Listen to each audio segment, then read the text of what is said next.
I want to thank a lot of people for writing letters to McDonald's saying that they were ridiculous not to advertise on our show. Oh, really? I didn't ask anybody to do that, but I got a bunch of letters from people said, yeah, I sent several emails to the people at McDonald's, and I got a response form. The guy sent a nice letter. He said, hey, you know, I was listening to the Howard Stern show, and even though you don't advertise on the show, they were talking about the McGriddle sandwich, and because Howard's sidekick Artie was eating one and it sounded like he was raving about it, I went out and bought one. You should reconsider your position on not advertising with the Howard Stern show, as you reach millions of listeners a day, a large portion of which frequent your restaurants. Let me send you back a form letter. Dear Luigi, thank you for contacting McDonald's to share your feelings with us about our commercial placements. Please know that the relationship we have with our customers is the very heart of our business. Already it sounds tacky. Already they're not advertising is what it is. We closely evaluate the content of the programs in which our commercials appear and strive to associate our advertising with entertaining, responsible programs. As an advertiser, however, our role is not to determine what a broadcaster should or should not air. That decision belongs to the broadcaster and ultimately to the individual viewer. Yeah, sure. Sure you believe that. In other words, they're not buying advertising. And look how carefully they go not to offend you. Right. It's like, you know, we want everyone on the air. We're not trying to tell Howard what to say. Well, you know what, McDonald's? Get some goddamn balls. Really? Get some backbone. Take a stand. The world of George W. Bush. For Christ's sake, get some balls. Really? Look, the food is bad enough. They don't need people complaining about where their commercials are playing. I mean, really, you're not, you know what it is? You're not John. Can't advertise here. Get some balls. If Howard's sidekick Artie likes the McGriddle, make him a spokesperson for $2 million. Right. Have some balls. You know, cigarettes wouldn't sponsor this show either. Yeah, because they have a responsible image. I just love that McDonald's is worried about their image. Before we place a commercial nationally, the program in which the advertising will appear is previewed by a screening service. Yeah. What does that mean? It means a bunch of Christians. And the scheduling of programs often changes or is not decided far enough in advance. Consequently, we will try to associate ourselves with programs whose reputations closely align with McDonald's corporate values. Oh, what a bunch of hogwash. You know that all the kids that work at McDonald's listen to me? And everybody who eats the crap listens to you. Absolutely. And the guy, you know what? The second that we did the McGriddles rap, all the local franchises here in New York were sending us packages, bombarding us with McGriddle. You know why? They need us talking about them. Yeah, but I was saying even then we shouldn't because they'll never spend a dime here. I'd love if my listeners would boycott McDonald's. You know, I love it. I love it. Just like we're doing to the French. Do you know the French are whining now more than ever? Yeah, well, they need our help, right? We need our help. Wine sales are down 20%. This is what I've been praying for my entire adult life. I've wanted the boycott of France. Tourism is off so far that whoever the head of the tourism department in France is, he's screaming, how dare you hurt our economy. And now it's going to start going over to perfume and all kinds of things. And clothing, whatever. But a friend of mine just got back from France, and he was like, the people were lovely. Yeah. They love to see Americans. Yeah. Everybody speaking English. Well, let me tell you something. They're hurting, and I love it. They're going to be down on their knees. I mean, it has affected the man on the street over there. And everyone has reason to hate France. It doesn't matter, like, what, group you're part of. Like Jews hate France because, who was their top government official who just, some guy just ran for government and he was anti-Semitic. And, right, I don't remember the guy's name. He got a huge amount of votes. Yeah. Then they got this whole sort of movement where the second this whole thing went down with Iraq, they started supporting Iraq and giving them money. And there's a reason for everyone to hate France. They hate our policies. They piss on us. Constantly anti-American. Constantly anti-American. So everybody hates them, and it's great. Everyone is rallying, and they're down on their knees. down on their friggin' knees. I'll tell you how deep it goes. Like, I was at a restaurant, and they give you a wine list. And I look at it, I go, right to the American wine. Yeah. I don't buy the French wine. I'll buy any wine but a French wine. Right, we got perfectly good wine here. We got great wine here. How about the fact when the Nazis marched into Paris, they practically had a buffet waiting for them? How about our soldiers died and they desecrate the graves of our soldiers? How about when the Nazis marched in, they rounded up the Jews and gave them to them? Yeah, take care. So McDonald's, maybe we need some of the same treatment from our audience. Well, I've had my last McGriddle. Oh, well, thank you, Artie. Right after today. Your feedback is very important to us and has been shared with our marketing media buyers. Please be assured your comments will be reviewed and considered when planning future McDonald's commercial placement. That's right in the treasure letter. Again, thank you for contacting McDonald's. We hope to have the opportunity to serve you again soon under the Golden Arches. You know what? Don't give them the opportunity. You know. McDonald's McSucks. Yeah. I hate those guys. They've been doing this for 20 years to me. Yeah. I just hate them. But, see, I love the sponsors who will tell you, yes, our product is bad for you, and we can advertise on the Howard Stern Show. Yeah. Oh, I would respect them if they said, listen, we're here. Hey, Jerry. Email said the show is better with Artie. So we need you back, Artie. How'd it go out in L.A.? It went all right. I heard some ideas. Yeah, anything wild? Well, I mean, I can't be too specific, but in a lot of them I have a kid. That's funny. You think so? Yeah. Why not? I mean, depends what the story is. You know what's weird is that in a lot of them I have like a 15-year-old kid. And it's depressing to realize that I could totally have a 15-year-old kid at this point. You know? Yeah, and it's depressing to think that really that's what everyone wants on TV is to watch kids, not grown-ups. Yeah, they want family stuff. Is it a daughter or a son? Well, in one it's a daughter. Ooh. Which it's good because I could have a hot, 15 maybe it could be a hot daughter. You can start dating your TV daughter. We can cast an 18-year-old. If you want to have a successful show, have a hot daughter. Yeah. Yeah, well, that's what we're looking at. Because that's what John Ritter did. Yeah, but you could have that growing pains kind of thing. Alan Thicke had a good-looking son. All I know is I watched that John Ritter show now that... now that he's dead, I have to watch because he died. John Ritter show now that he's dead show? Yeah. And I was reading Adam Buckman's column in the Post that he was talking about, John Ritter, while a nice guy, he said, gee, no one's pointing out how bad that show was. I believe I've been doing that all along. Absolutely. And talking about how John Ritter's projects were less than, I wouldn't talk about what a genius he was. All this of a was sudden not, he's elevated to, whatever. Go back and watch Three's Company. That was pretty bad, too. Thank goodness for those two girls on Three's Company. Yeah. The recipe for success is a hot chick, John Ritter, and a hammock. Yeah. But there's so much to talk about today. I don't even know where to begin. I know. The whole Rush Limbaugh thing, the whole Halle Berry thing. My, how the mighty fall.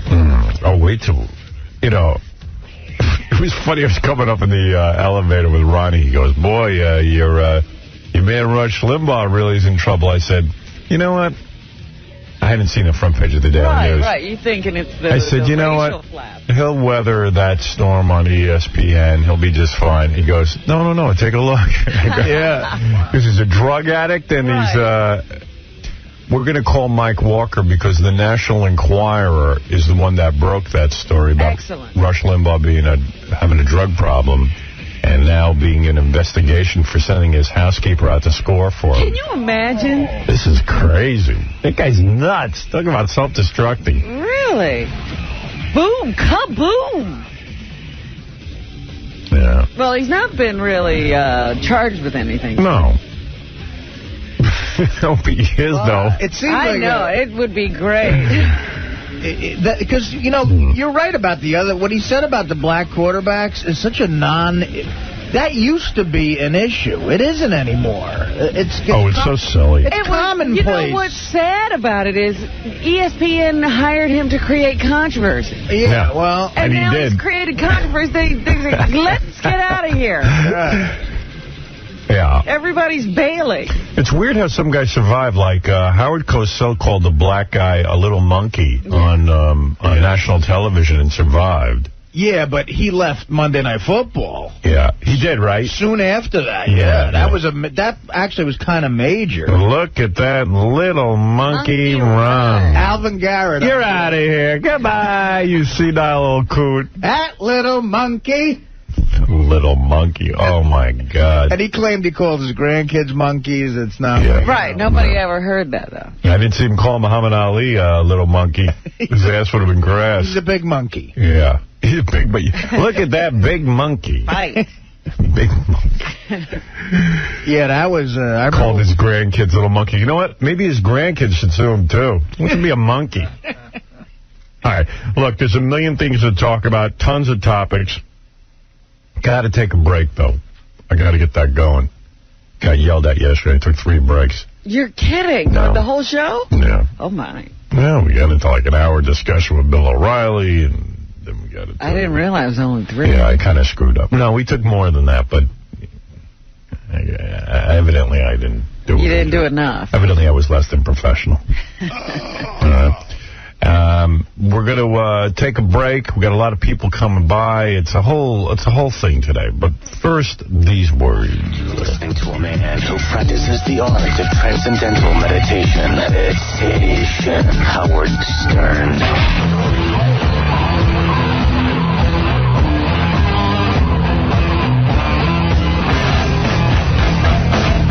Hey, now. I'm Sugar Ray Leonard. Hey, Sugar. Handsome, famous, wealthy boxer. Hey, now. I want to take this opportunity to tell Robin Quivers that I want you. Here's Howard Stern. Hey, now. You should do Sugar Ray if that's really how he feels, because he was the greatest. I tell you, HBO ran a special the other night about that legendary fight between Sugar Ray Leonard and Tommy Hearns out of Detroit. And I got to tell you something. Man, oh, man, that was one of the best fights ever in history. Great fight. He gave us some great ones. He sure did. Sugar Ray Leonard, that was the man. There and Tommy Hearns, too. Sugar Ray and Roberto Duran. There was Sugar Ray and Tommy Hearns. And there was Sugar Ray and Marvin Hagler. And it sure looked like Tommy Hearns was going to beat up Sugar Ray Leonard and win that fight. None of those fights was he supposed to win. I know. That's when he fell through the ropes at the end. Yeah. Tommy Hearns was a great boxer. Hearns was one of the most exciting guys. Who never won the big one. Right. A lot of boxing guys tell you their favorite fight ever, even though it's only 3 rounds, is Hearns-Hagler. Yeah. And if you watch that, it's unbelievable. They're just throwing punches for 3 straight rounds at each other's face. Tommy Hearns. HBO is running that legendary night. You can see all those fights. Yeah. Tommy Hearns was the pride of Detroit, man. I remember I was living in Detroit, and, man, Tommy Hearns, it was all about him. And that Sugar Ray thing. You would do Sugar Ray, sure. In his heyday. Yeah. Not now? Oh, not now? Still looks good. Still looks good. You know, Robin, you're so shallow. I am, aren't I? You really are. Sugar Ray, you wouldn't do? Sugar. Not now, no. Yeah, well, I'll tell you what. What a great special that was. And those 2 guys, you see, that's what makes a great athlete. You know, regular people, not me, but let's say you, Robin, or Artie, or Fred. We're regular? Yeah, regular people. Oh, my God, the poor regular people. And me, too. I'll throw myself in. Fred is not regular, but me, you, Artie...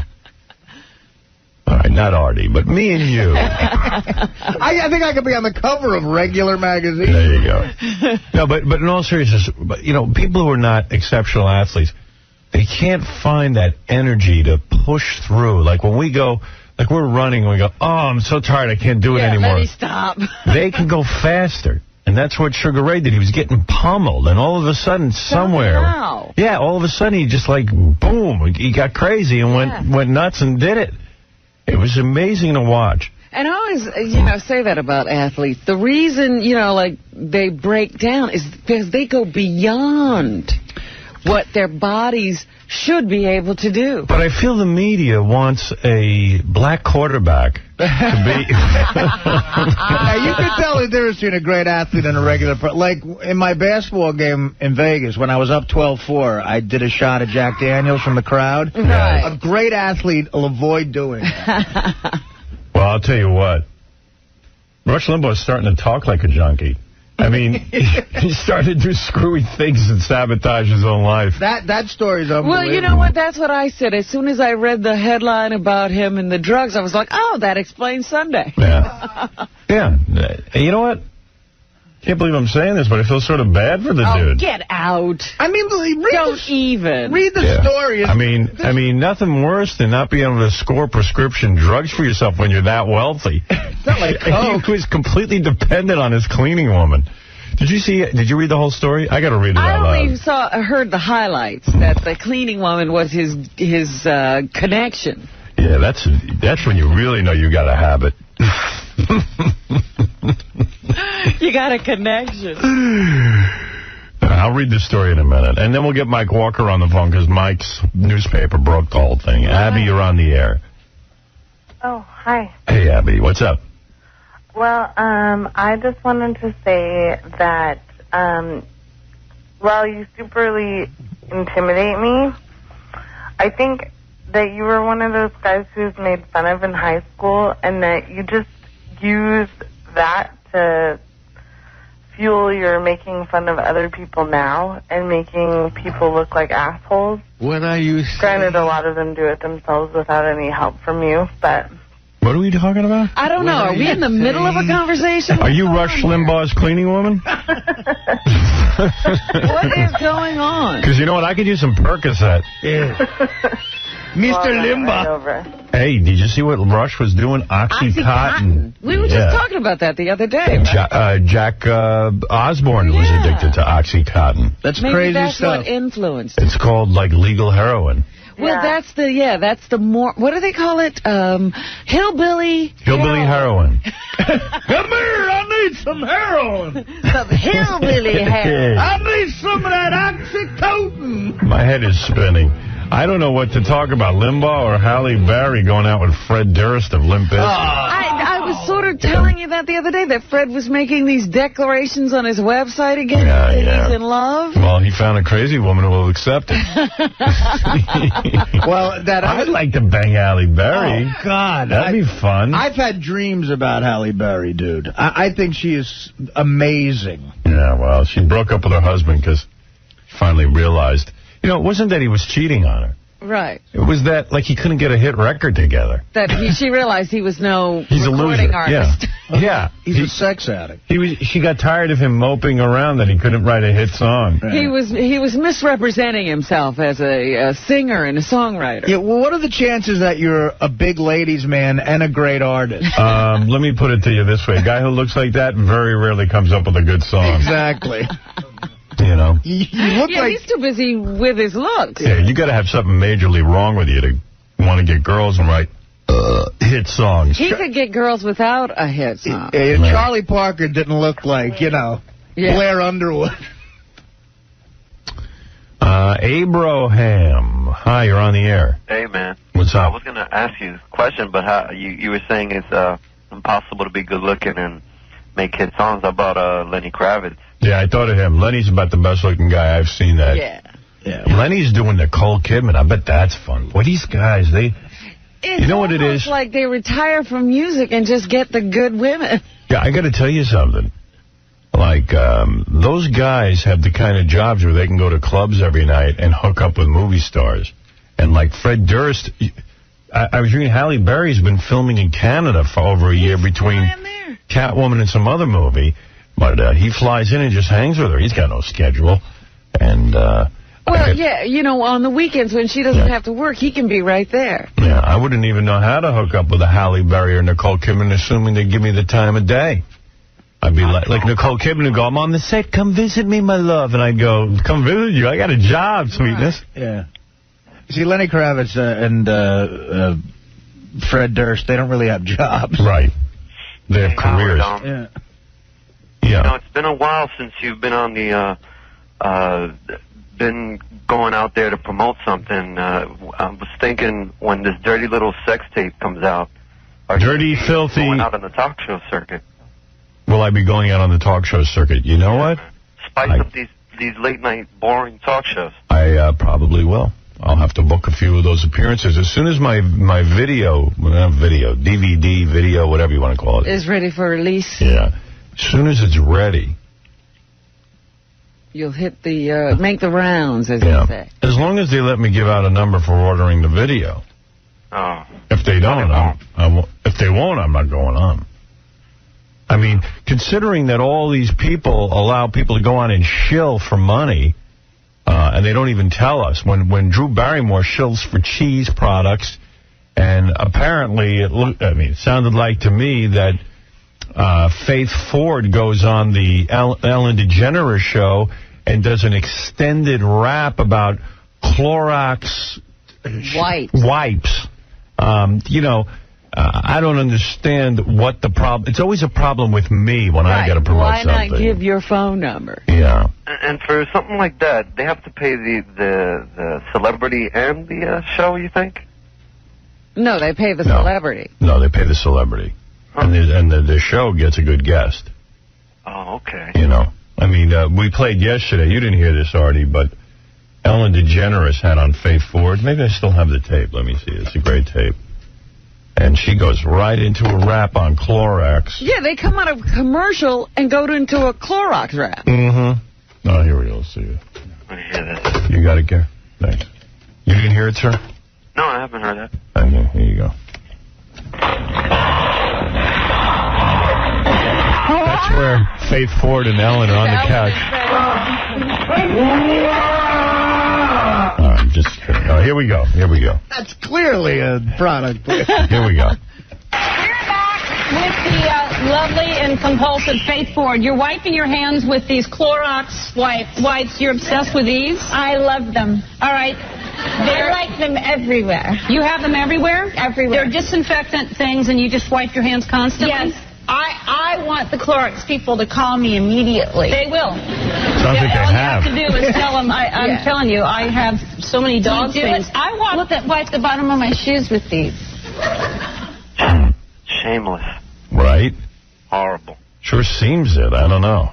Well, like I said, why would Ellen take out the box of Clorox and hold it up? Yeah, I don't know. She has it behind her chair. Very upsetting to me. You know what I heard you play was Denzel Washington on Letterman, and where he talked about Coca-Cola or something. But that wasn't product placement. That wasn't product Yeah, that didn't seem like it, because Letterman was kind of goofing on it. See, the only thing that throws me off with Faith Ford, she goes, I'm going to have to call those people. Yeah, but I think that's to throw you off. Yeah, then she's pretty smart, because it threw me off. I'm telling you, there's no way Ellen has Clorox on the set of that show. You know what they do? They put that behind everything you're going to need for the show. They put behind your chair. She just wouldn't pull that out. She wouldn't pull it out. Why would they? And like I said, they go through her purse, and there's plenty of brand name stuff in her purse, and she doesn't mention one brand name. Yeah, there you go. That's Howard.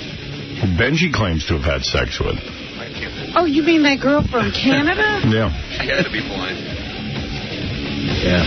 She's glad she doesn't have her sight. But she does have sight. That's the weird thing.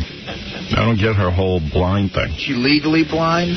No. No, it's hysterical blindness. She seems to be fine. Benjy, that's your girl, right? He's not here. Oh, where is he? I don't know. There he is.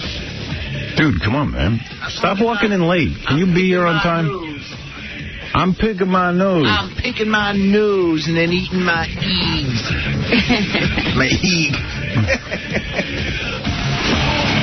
Lisa's your girl, right? No. No, really, seriously, isn't she? You had sex with her, right? Yeah, I mean... Yeah, that's your girl. All right. She's your girl. Who? Angie was my girl, right? Was. That's right. I mean, you did. You know what? I can never go to this guy. This guy's just not the go-to guy on the show. You're retarded. You're unable to have a conversation of any sort of kind. You're just not human. Hey, now. Hey, man, I go, hey, you had sex with... What? I said I did. All right. I said I did. All right, you know what? I don't even want to get into it. Why recreate it? It was awful. It's just not easy to converse with you, okay? Leave it at that. It actually really is. All right. Oh. Good. Go talk to yourself. So now you're going to argue the point. Go talk to Fred and Artie. Practice on them. Why punish us? It's weird. He's a weird guy. He begs to be on the air, but he can't be conversational. So it's like, so he doesn't get on the air. This is the wrong kind of show for you. Maybe. Yeah, you need to be like on a... I'm trying to think what show would be good for you. A puppet show. Puppet show. Yeah, where he's not interacting with people. The Benjy show. You got to get your own show, dude. It's time to break out. I don't want to talk to you. All right. Hey. Anything you say, you'll just jump down. Okay. It's not my girl. I tried to put you on the air, dude. But you're not conversational. I'm very conversational. No, you're not. I'm actually great at conversation. Boy, he rubs me the wrong way. I've never seen anybody who's so off. Yeah. And you're trying to help him. He won't listen. Well, but, how do you explain it to someone? All right. So you're trying to tell someone who can't sing how to sing. Yeah. You can't. I could make you off also. Pick me off on your own show, the Benjy Show. What did he say? I could pick you off. That's not what I said. He said he could make you off. I said I could just, keep interrupting you and shutting your mic and saying you're retarded. Right. I'm sorry. I just tried to have a conversation with you about some chick that you had sex with, and it was a mistake. I won't let it happen again. John and I were just sitting out there. I have these conversations with Benjy all the time. Benjy comes to me, and he goes, how can I be better? I don't want to get into the situations. And right this second, right. Exactly what we discussed. And I say, you know what? Just talk. Don't make stuff up. Don't make stuff up. Just Howard asks you a question, answer him the way you and I are talking right now. You're a girl.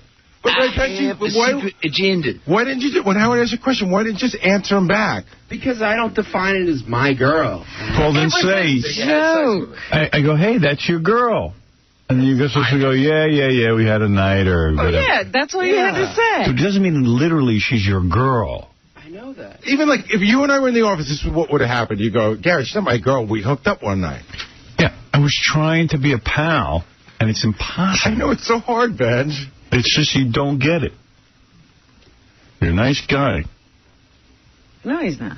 Yeah, you're not, actually. What am I saying? What's wrong? Oh, he's a nice guy. Not even a nice guy. If he's a nice guy, you'd have a conversation with him. Hey, now. I'll give you a hey, now. Hey, now. That makes it all better. Hey, now. Hey, now. That's right. Hey, now. That's what you two should stick to. Yeah, just stick to hey, now. Don't go beyond. I see him in the hall. I go, Benjy, hey, now.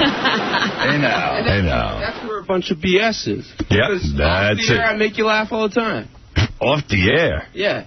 Leave me alone. All right. Just say, hey, now, when you see Hey, now. Hey, now. Hey, now. Does he make you laugh? Hey, now. I give him great hey nows, and he just starts Hey, laughing. now. Hey, I now. don't even know what he's talking about now. That's what I'm talking about. He makes me laugh off the air, and he says, hey, now. Hey, now. Hey, now. Hey, now. Anyway, Hey, now. so much going on. Eric, you're on the air. Hey, Stern. Hey, Eric. You really sound like a moron. You're embarrassing yourself completely. And Artie and... You know who this is? One of the Jesus twins. Oh, it is? So he's great. Which one are you? The one who was in the insane asylum or the other one? You really did schmuck because you know nothing about the war. I mean, first of all... know everything. Oh, it's the nut job.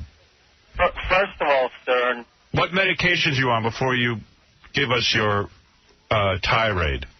Let me tell you one thing.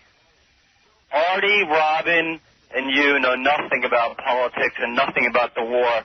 First of all, Saudi Arabia and not Iraq was responsible for the 9/11 terrorists. So how do you know that?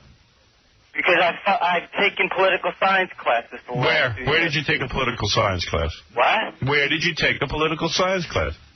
At the Valley College. Valley College, well, they have a direct line to the CIA. I'm a nut, but you came up here and physically threatened people like Melrose Larry Green, who didn't even bother you. Who's a wacko? You didn't go. You went to Wacko University. I'm sure he's been out with the peace protesters, and he's actually tried to harm people. Well, you know they have a song. The Jesus Twins have a peace song. Oh, really? What is it? You guys did it to an old song. What is it again? Peaceistheword.com. Oh, right. Instead of Grease is the word. What do you mean, pieces? That's it. Let me ask you a question. Peace is the word, is the word, is the word. That's good. Dude, I'd up the Ritalin if I were you. Let me ask you a question. Okay, here's a good song. I'm cuckoo for peace. Why is right now this is an illegal war, first of all. No, it's not. Article 51 of the United Nations Charter only allows for a nation to use force in self-defense. No, you're allowed to use force to enforce. U.S. Constitution. We're allowed to use force when we're under attack. We're allowed to use force when people don't disarm. We're not under attack. This is a preemptive strike. We're at a war of terrorism. We went to war over 9/11 when we were attacked.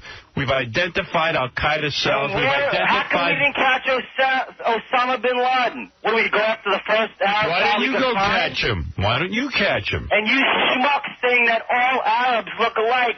That's like saying, all Chinese. We didn't say all Arabs. And all Philippines. No schmuck said anything like that. Oh, please. We don't think all Arabs look alike. We're talking about Iraqis. And we're talking about the enemy. And we're talking about, and you know what? I only wish you'd go over there and fight, because you know what? If you were over there hearing guys like you'd be demoralized fighting. Let me tell you something. This attack was the worst thing that this country could have done. What do you know? You're insane. You're an insane man. Do you still trust what your brain says after it's done to you, what it's done? Tell people your personal history, and then we'll know whether or not you make sense. How could you even... Let me tell you one thing. And by the way, the Iraqis, if they capture you, would rape your little midget ass in 2 seconds. Russia could claim the right to invade Israel now. France could claim the right to invade Turkey, and Great Britain could claim the right to invade Morocco. A preemptive strike, not since Nazi Germany has preemption been used as an excuse. You're in a disgrace. That was conquering, you dope. Hitler claimed aggression was necessary to prevent the... We're not going in there to occupy these lands. We're in there to liberate them. There's a big difference. We're not going to run it. The war is about 2 things. I know. Oil. You're a genius. Storing the petroleum in the area. Yeah. And to help that Israel. All right. You know what? I only hope the next terrorist attack. I hope the next terrorist attack occurs at your house where they blow your ass up. Mm-hmm. And then we'll see if you're laughing. Let me ask you a question. Do you believe in the Constitution of the United States? Yes. Okay, then why does Article 6 of the U.S. Constitution make clear that international treaties like the UN Charter... Let me ask you something. Don't you remember a little revolution... How old are you? ...that said Saddam was supposed to disarm? How old are you? 28. All right. You're 28 and you're going to college? I took a few political classes. All right, listen to me. I'm going to tell you something. You're spending a lot of time at home being angry. I'm not angry. In and out of mental institutions. I'm not angry. Let me tell you something. The war. What you need to do is get a suit, go to work every day, and start earning some money and stop running around. What a great country this is. He doesn't have to work. Yeah, this guy hasn't worked. Since I know him, he hasn't worked. What are you talking about? I work all the time. Where do you go? Where do you work? I work every day. Where do you work? I'm in the music business. So you write songs in your head every day. That's what you do, right? How do you make money at that? How do I make money? Nobody's buying that. Yeah, well, when you put your guitar case open on the street, they throw money in it. Right. I mean, what are you doing to make money? I mean, listen to me. You got your views and everything, cool. But really, it's time to get the life together. You're 28 years old and you haven't had a job yet. Let me tell you something. Let's get to you. Forget Iraq. Maybe I'm wrong. Maybe I'm wrong about Iraq, okay? And maybe you're right. But now, with all your knowledge... Right. I just think that when you're lumping all Arabs... We're not lumping all Arabs. You don't listen clearly because you have voices in your head. They're competing. In my head. Okay, listen. What I'm saying is this. You have a rich father. I don't have a rich father. Wacky people, when the bottom line is, that's like everyone in every foreign country who hates Americans right now looking at We know that. We're not saying that. We're not anti-Arab on the show. We're not. There's 24 million Iraqi people. None of them are Saddam Hussein. Saddam Hussein's a scumbag. We all agree. Look, and he should be removed from power. But they sit here and malign innocent people. What? Sand homos. Okay. That's who we're fighting. Hook-nosed homos. No, sand homos. That's who we're fighting. Go to work. How about oil fruits? Must be time for class. He heard a bell ring. Yeah. Time to go to school at 28. My poli-sci class at Valley starting. Time for class. The Valley School. All right, down with the Valley School over here. By the way, these self-hating American teachers... Oh, schools are some of the most vicious, awful places. Are filling nut jobs like him up with this rhetoric. Yeah, I tell you, your kid comes home from college, you won't even recognize their politics. You should see my kid goes to college. I start talking about the war. You would think...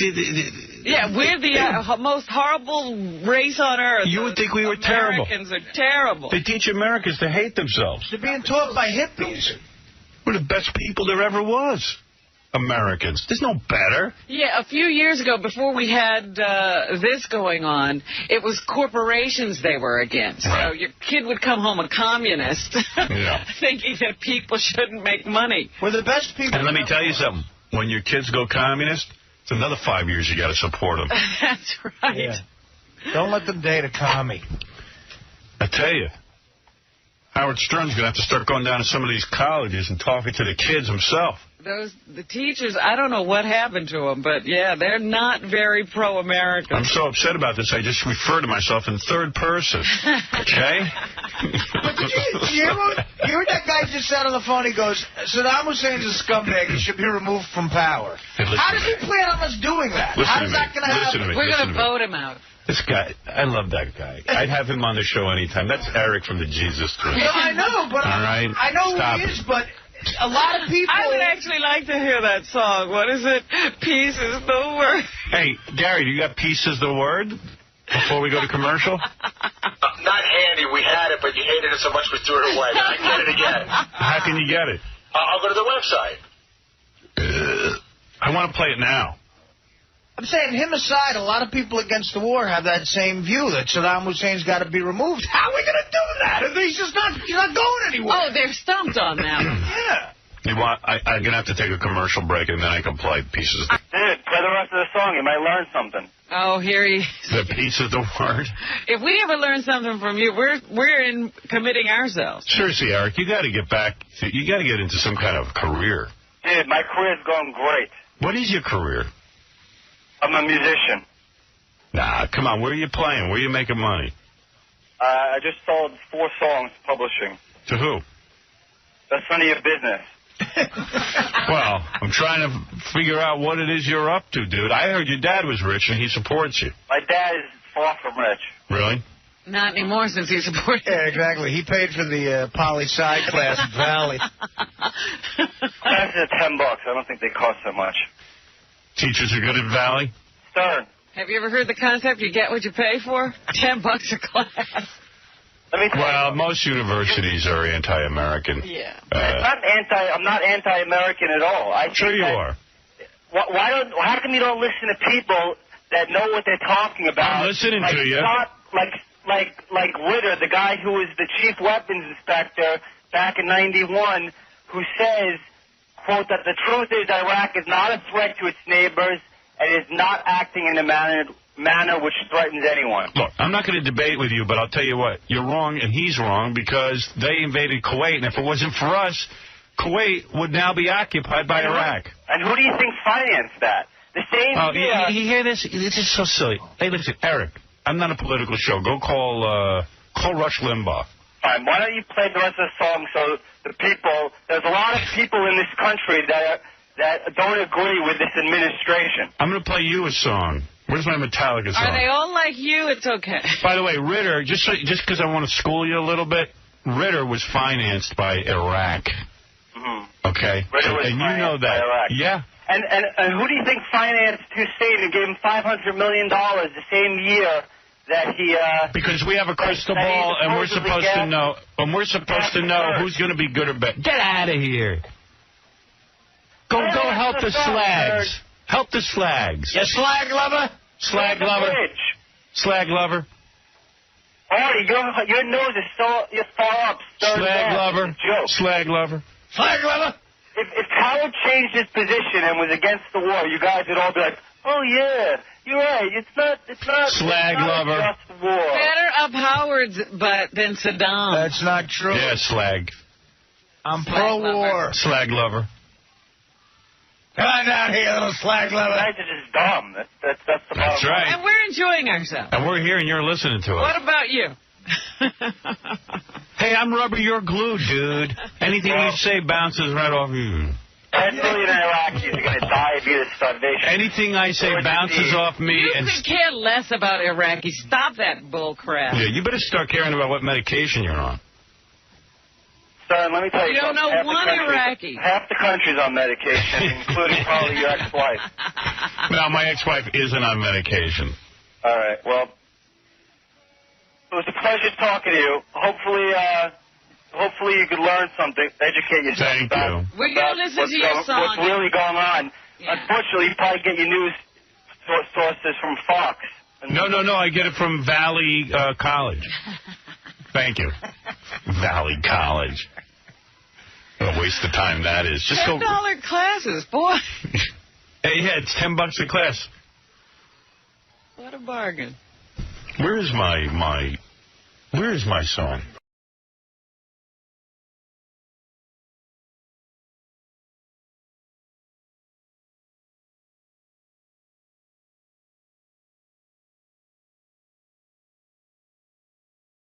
Pineapple Express, my new movie, and I feel good. I have no secrets.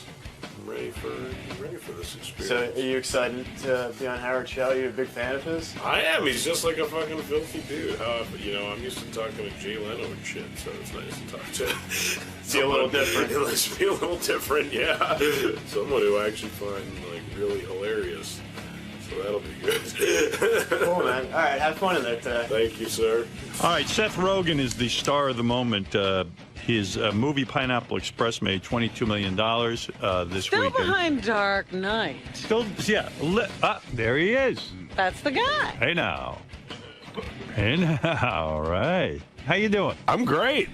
Now, when you have a movie coming out like Pineapple Express, and you wrote Knocked Up, right? I didn't. I executive produced it. I helped write it, though. I wrote Superbad. You wrote Superbad. Yeah. You helped write Knocked Up. Yeah, and Pineapple Express. So when you got two movies under your belt that have done real well, are you nervous for the weekend when they're supposed to call you and tell you how the movie's doing?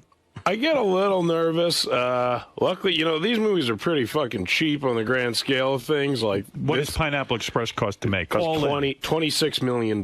That's with all the advertising and everything. The advertising's separate. They usually they spend about the budget of the movie on advertising. Right. So let's say like $50 million altogether. Okay. And we've made like $43 million like in the last 5 days. So that's fabulous. We're out of the fucking woods. Thank God. If I made like Batman, I'd be paranoid. Obviously, they made a shitload of money, but... Is it scary to get in the movie business? Because you fuck up, and it's like all your friends don't want to know you. They laugh at you. They don't want to know me anyway. I was a fuck up before I got into movies, but it's... Yeah, how did you get into movies? Because, it's crazy. You smoke a lot of weed, right? Yeah, I smoke weed. You smoke weed like every day of high school, right? Yeah, every single day of high school. So when you write a weed movie, because I saw the movie, I laughed my ass off. I thought it was really funny. Do you smoke weed still? No, I can't handle weed. Really? I get so paranoid that I... Do you think it's because it got stronger since when you smoked it a lot? Yes. In fact, the last time I smoked, I swore off ever smoking again. This was in California. And I thought it was laced with something. I had no idea that weed has gotten so intense. It really has. Yeah. And you can handle it? You don't get paranoid feelings? No, if I'm in the right suit, I can't smoke weed when I'm shooting a movie because I get fucking paranoid because there's just all these people around and I never know who's going to yell at me or anything. But you make it look so great. I mean, you make weed look so attractive. I mean, throughout the whole movie, you're smoking and you're having so much fun with your weed and everything about weed. And you make your best friend becomes your best friend because he's your weed dealer. Exactly. And he's having a great life. It's not like there's anything bad about it. Are you worried you're saying to the kids out there, kids, weed is the answer? I'm not worried about that at all. I think it is the answer. I'm encouraging that message. The best thing is he's like a 30-year-old guy who's dating a high school student. Yeah, exactly. Right. I think that's also the answer. I think you should smoke weed and date high school girls. She's cute as hell, too, the chick in the movie. She's hot as fucking shit. Her name's Amber Heard. I recently heard she's a lesbian. I don't know if it's true or not. Someone told me that. I think that could be like her public, like Lindsay Lohan, like she's riding the coattails of that. But I met her at when we were doing the movie. What's funny is she was dating like a 35-year-old guy, and she didn't get that that was the whole fucking joke. Wow. And I felt bad for the guy because he was there, and all day we're shooting the scene, and we're just like, man, I'm such a cretin for dating this young girl, and he's fucking standing there the whole time. He didn't care. But then I ran into her a few months later, and she was dating Crispin Glover. And I was like, wow, that's weird. That's the weirdest fucking end of that spectrum you could possibly go to. Crispin Glover gets hot chicks like that? He gets the hottest chicks ever, Crispin Glover, and it's because he's a fucking weirdo. I don't know why it is. And by the way, you're starting to become a sex symbol. Does that freak you out? It is a little weird, I guess. I mean, it's funny that the interns here all argue over. We have a thing where you have to sign a release when you come in. And the interns present the releases? If they're a fan of a particular star who's coming in, they get to do it. So two of the female interns were arguing, I'm going to hand them the release. No, you're going to hand them the release. And they were both really pissed off if they didn't get this. The other one got to hand me the release. And they were both really into you. I mean, and they're hot chicks. It's great. It's I know it's bullshit. It's still fresh in my head how. I really do. You still got the same girlfriend, right? I do have the same girlfriend. How many years you been with her? Over 3 years. Over 3 years. And it's great. I can honestly say it's a wonderful relationship, but it's fun. I mean, you haven't fucked anyone outside of I have not. I couldn't. But you're starting to get a little crazy, aren't you? I watch a shitload of porn and jack off all the time. And porn is that much more satisfying now because then I'm like, maybe I could actually fuck this girl. It kind of brings the fantasy to a new level. Before I felt bad. I was like, I could never fuck these girls. But now I'm like, I could fuck the shit out of these girls. So I still jack off, but it's changed the whole mindset of it. Off is a whole new experience. It's become so obtainable all of a sudden. So you ever jack off to Carmen Luvana? That's who I jack off to. She's great. Yeah, she is very hot, Carmen Luvana. She takes it in the ass. She does. She takes it right in the ass. She is a trooper. But, it's fantastic. You started writing movies when you were 13?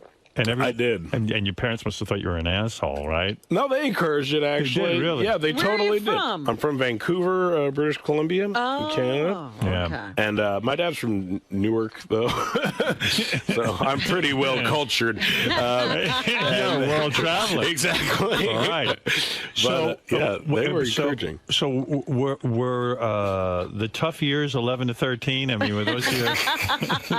It was a turmoil a day. When you smoke as much weed as you do, isn't that bad for your lungs? I mean, do you have any coughing? I don't. Well, I used to smoke like a shitload of cigarettes as well as a shitload of weed, and I quit smoking cigarettes like 2 years ago. Right. So I'm still up.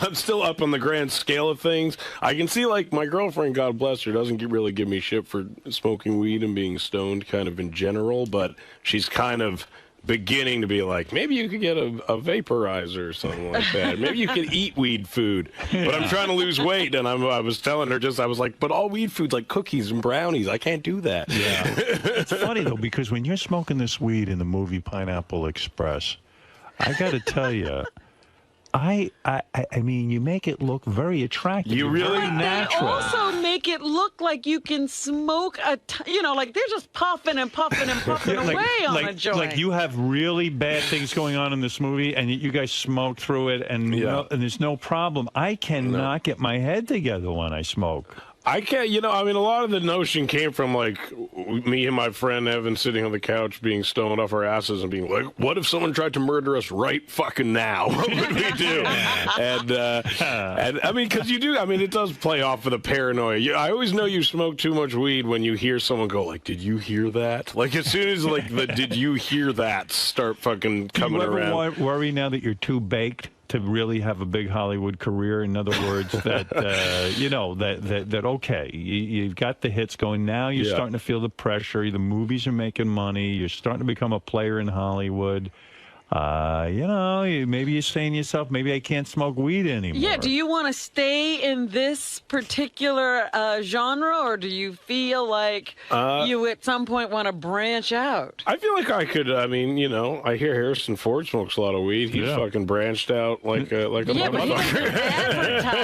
It's true. He doesn't talk about it. The girl who made Knocked Up With You, Katherine Heigl. Yeah, Katherine. Was very critical of the movie afterwards. She was. She said the movie was sexist. Yeah. The notion of sleeping with me is so appalling that it's sexist. Did you enjoy making the movie with her? I did enjoy making the movie with her, and and it was kind of shocking, I think, that she took never this had any objection while you were working. And we're like super collaborative, we just ask everyone, what's your opinion? What do you think? We improvise all the time, so like people can really put in their 2 cents, and she didn't say a fucking peep. Yeah, she didn't say a word about it. And then after the movie's over, she went off. I think she just kind of likes to... Is she a flake? Talk. She turned down her Emmy nomination. She did turn down her Emmy nomination. Bizarre. That is weird. You're pissing on the industry. I've submitted myself for Emmy nominations. I'm not even on a fucking television show. Right. Well, you were in Freaks and Geeks, weren't you? I was. Right. But so is the best thing that happened to your career hooking up with Judd Apatow? Is he the guy who mentored you? Yeah, he gave me my first job on Freaks and Geeks. I was in Vancouver when I was cast on Freaks and Geeks, so he literally plucked me from high school. And how did you know from high school you wanted to be an actor? I didn't. I did stand-up comedy. I knew I wanted to work in comedy. I knew. You were doing stand-up comedy in high school? Yeah, I started when I was 13. No kidding. Writing and comedy at 13. Yeah, writing and comedy, and I just... it just became clear that, you could be funny for a living, Right. As soon as that... I would see stand-up comics and television and shit, and I was like, oh, well, if you can fucking do that instead of getting a normal job, right. Who in their right mind wouldn't try to do that? Do you have tapes of your act when you were 13? I do, yeah. You do? I would like to hear that. Next time I'm here, I'll bring some for you. Yeah, that would be great. I have a super thick Canadian accent. It's pretty funny, but... I was pretty good at it, right. And it was it seemed very obtainable stand-up comedy. It seemed like I could do it, Right, it was something you had an aptitude for. It was something, and it seemed like there was a clear progression to kind of making a career out of it. But then the end of high school, I wasn't going to graduate. I basically dropped out. Right. So I decided to start auditioning, and I auditioned for Freaks and Geeks. So not only did you start writing at 13, you dropped out of high school. You're incredibly successful. Yeah. And I smoke weed all day. Yeah, you're not a role model. I'm not.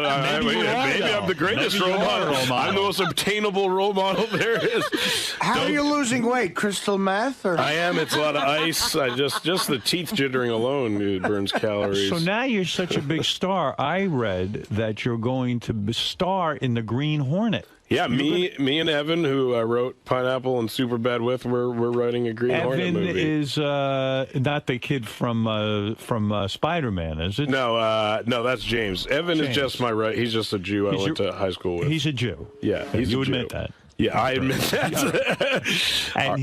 and he's your writing partner. His only credential is a Jew. That's Evan? All you need in this fucking business. Exactly. Does Evan want to be on camera? He has no interest in being on camera at all. Yeah. Maybe he'd be good at it. Isn't he a little resentful? You're the guy who gets, he's Bernie Taupin. I know, exactly. Yeah. And I fuck him in the ass, too. we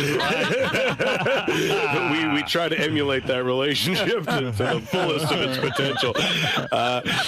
Yeah, he doesn't want to. Actually, whenever it's time to do press, he shaves his facial hair in a really distracting pattern so that the Sony publicity people don't want to put him on camera. I see. It's a pretty good strategy, actually. So you're the front man of the riding. I'm the front man. I'm I'm the elder Are you riding Green Hornet together? We are riding Green Hornet together. Is Green Hornet a now, comedy? Is Green Hornet gonna smoke pot? And Green Hornet will not smoke pot. You know, that's what the green is. Exactly. Green. I mean, it's not. By the way, Elton John does not comedy. fuck Bernie Taupin in the ass. No, please, let's straighten that out. Dirty straight? Okay, yeah, for the record. I'm just saving the lawsuit. A little giant lawsuit. Yeah, well, I don't know. Someone there is getting fucked in the ass. Exactly. Someone's fucking someone in the ass. I don't know. There's shit on a dick. So wait a second. The Green Hornet. One thing I say about superhero movies. Yes.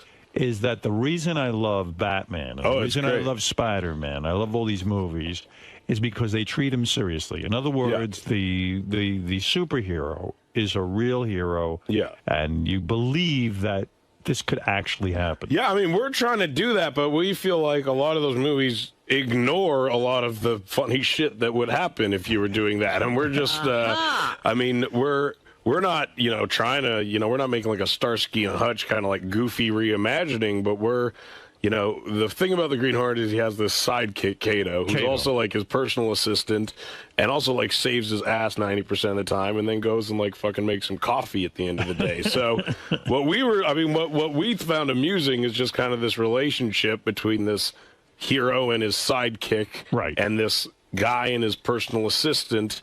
And they kind of, and that's basically what we find funny about it, is just kind of this relationship. But aside from that, but the action, we want it to be like a big, crazy fucking action movie. You have a lot of action in Pineapple Express. Yeah, we love action. A lot of shooting, a lot of killing. A lot of chasing. I was talking to Fred about this, too, because this is before my time, I guess, but in the Pink Panther movies, is that a parody of the Green Hornet? The Green Hornet, yeah, it kind of is a parody of the Green Hornet. Yeah. I didn't realize that. I thought there was just like an original. The two of them are fighting the whole time. Peter Sellers and Kato. Right. So I'm excited about the Green Hornet. Thanks. I think it's going to be good. Did you start shooting it? I love the Green Hornet TV show. We haven't started shooting it. We're like looking for a director right now, which is a pain in the ass. That's hard to find. Are you busy, Howard? I'll do it, motherfucker. Give me the fucking script. I'll fucking do it. You know what's funny, Howard? Frank Sebastiano. I have to tell you that you're not in Canada right when I was growing up. Right. So the first time I saw you was in Private Parts. Like I'd never seen. I'd heard your name, but to me you were like a movie star, which is a really that's weird. Which in retrospect is a weird thing. But that was like my first taste of you was as a movie star. Wow. And it was pretty interesting. And I felt like, wow, what a great I'm just a movie star that hasn't made another film. Exactly. I'm the laziest movie star on the planet. You are. Movie star. He made one film. Anyone in your life believe that you would ever become a movie star? Because you don't have the Brad Pitt look. No, not at all. This kind of thing. You know what's funny is like in my head, I remember when I was young, I'd literally like make a list of like the chubby, overweight guys. And every time like I do like Vincent D'Onofrio, I was like, ooh, he kind of is shaped like me. And then like Philip Seymour Hoffman became famous. I was like, yeah, there's another one. Paul Giamatti. Paul Giamatti. Oh, that was cute. Believe me, when I saw Private Parts, I was like, that fucking guy is my meal ticket. Right there. And so, no, definitely not. But that being said, I mean, there's guys like John Calick. I'm not the fattest, ugliest fucking guy ever to be in a movie. Now, the guy you cast in the movie with you in Pineapple Express is the kid from Spider-Man, the good-looking kid who plays the Green Goblin. Yeah. How did it happen that this kid plays a stoner, drug dealer, and does such a good job? He's really funny. He's amazing. You know what's funny is I've known him for years. He was on Freaks and Geeks with me, and that was almost 10 years ago. Okay. And then he went off and did these really dramatic things. And did you always say in your mind, I want to be in a stoner movie with this kid? No, not at all. I assumed he would never fucking talk to me again. He's worth billions of dollars. Right. And no, we sent him the movie, actually, and we wanted him to play my role, and I was going to play his role, and that's how we wrote it. Right. And then when he read it, he was like, well, I'd rather be the goofy stoner guy. I'm always like the leading man. I never get to be this other guy. Right. And then, since he's way more famous than me, exactly. Well, I never get to be the I other know, guy. and since he's way more famous, I'm like, well, you get to be funny and handsome, great. So now let's think about this. You're super successful. I imagine you're a multimillionaire. Am I correct? I might be today. You're damn right. Your parents must be amazed. They must be so proud. They're thrilled. They take my money and spend it. And your girlfriend, TV writer Lauren Miller. Yes. You met her before you knocked up Success. I did. Come on. You're going to want, you know this success is going to go to your head a little bit, and you're going to have to take your penis out for a stroll. When do you think it's going to happen, Howard? When will it happen, Howard? That's Want to be honest? It will happen during the filming of The Green Hornet. Is that when it will happen? It's going to happen this afternoon. I mean, day 33. If the interns are fighting over you at this point, no man can. How old are you now? 26. 26. Oh, forget it. I'm pretty fucking lame sexually. Like, to me, sex is not like something I really aim for. Seth, bang one of our interns. Why don't me and Artie start a relationship?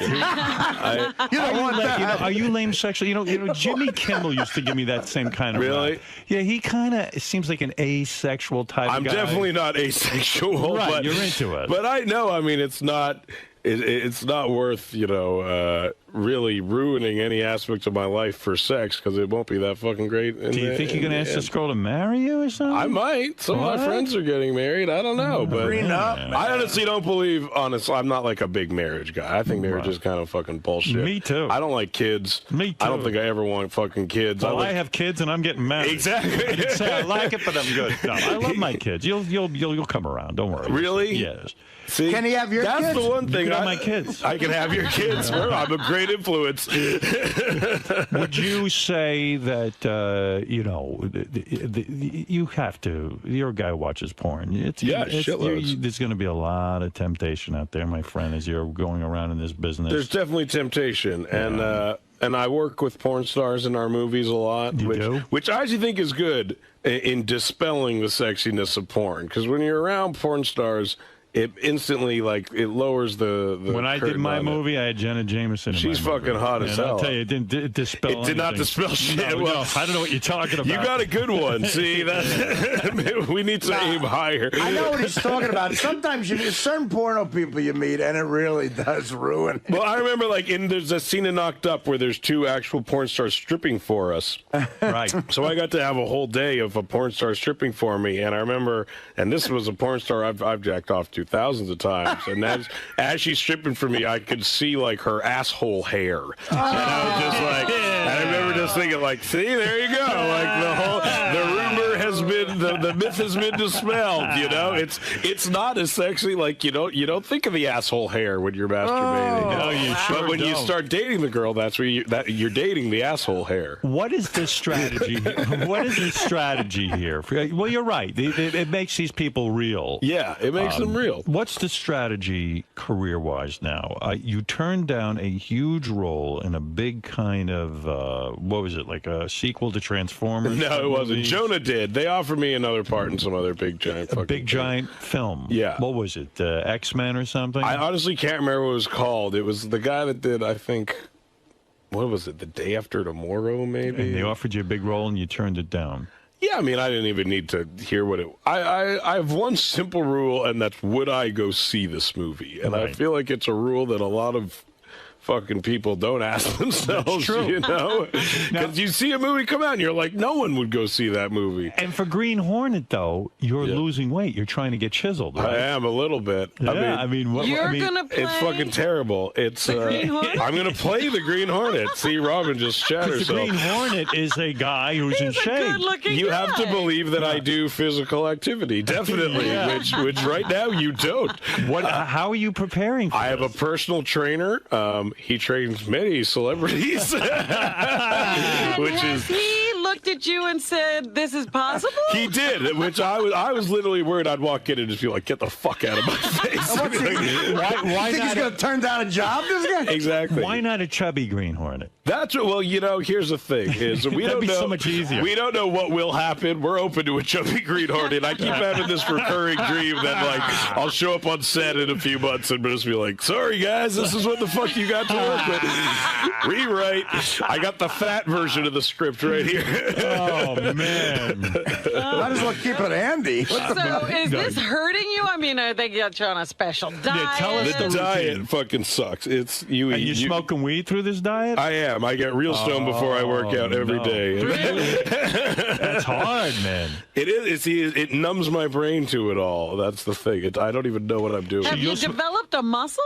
I've developed one large muscle. Wait a second. So you wake up in the morning, first thing you do is you smoke some weed? Sometimes, before I go work out. Before you go work out. Sometimes. Do you have great weed now that you're rich and famous? I've had good weed my whole life. You have. How did you manage that, even when you were, I'm from Vancouver. There's great weed in Vancouver, and I've lived in L.A. a while, so, you slowly settle on your guys. I found my guys. Is there weed like Pineapple Express kind of weed? I mean, Pineapple Express is the greatest weed ever. That's the premise of the movie. There is weed like that. There is. Yes. It's out there. Wow. And when you say you smoke weed, do you smoke the whole joint before you work out? No. You smoke 3 hits off a joint? Yeah, I have a couple hits. Couple of hits. Do you own a bong? Do you have a bong? I do own a bong. I don't love the bong, I gotta say. To me, the bong, I spill it all the time. Yeah. It's a mess. Although I did win the High Time Magazine Stoner of the Year, and the award is a bong. Have you ever dabbled with harder stuff, or it's just pot for you? I've done other drugs kind of throughout, my life. Coke? I tried it. Shrooms? Oh, I did shrooms a lot. LSD? Never did acid. Hash oil? Oh, yeah, I've done hash oil. Ecstasy? I've done ecstasy a couple Coke? times.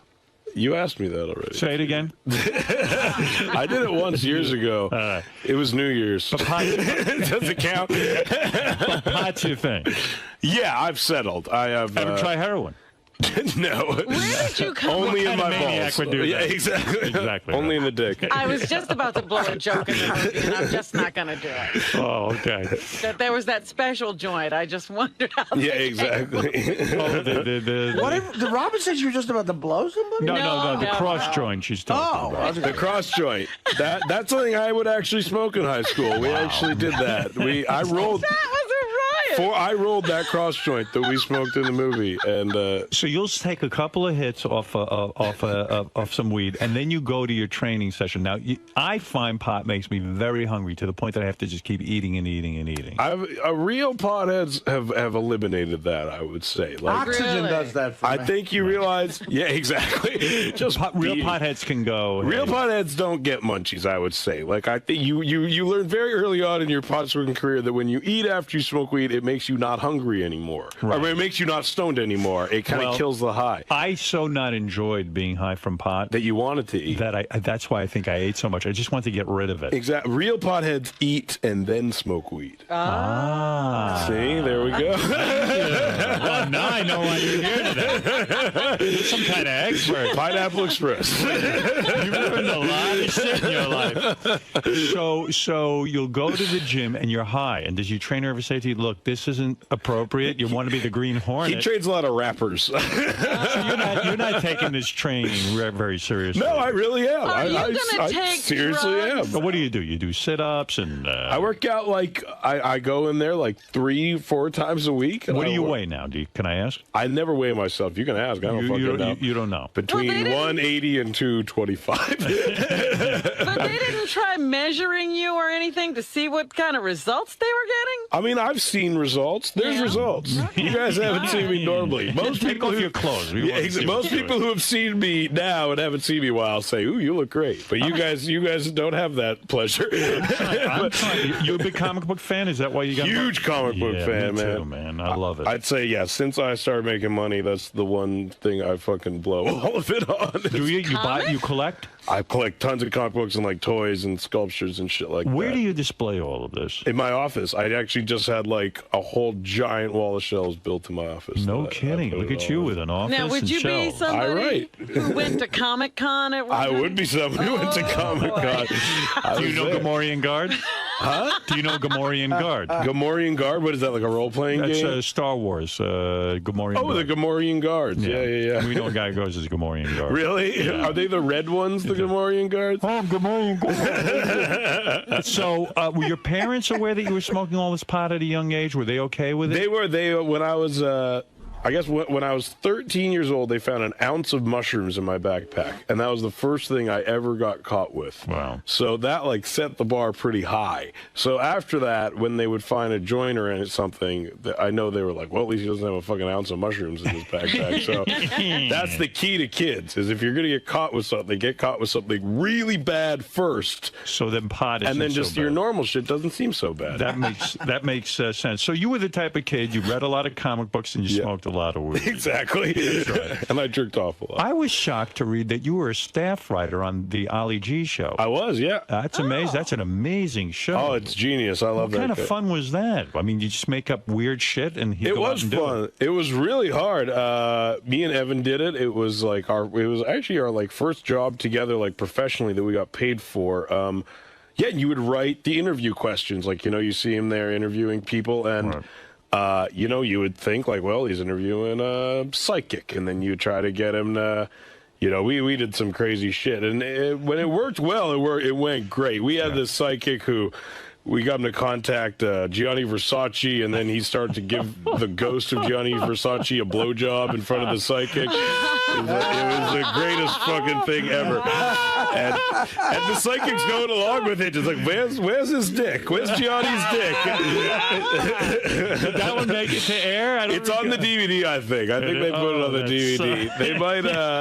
he blew the ghost of Gianni Versace. It was fucking great. I love that. Yeah, that was a great... He's... Sacha Baron Cohen's a fucking genius. He really is great. Yeah, and that was like a real... to me, it's just an honor when you're like a fan of comedy and you get to work with those guys, and like, it's How do you get crazy. a job like that? I mean, you were a young kid. How old were you when you were writing that show? I guess that was a few years ago. I was probably like 21 or 22 or something like that. Some successful career, man. It's been going pretty good. You must think this whole comedy thing is pretty easy. Yeah, I mean, it's not such I think the comedy part is kind of... It's not that hard, the comedy.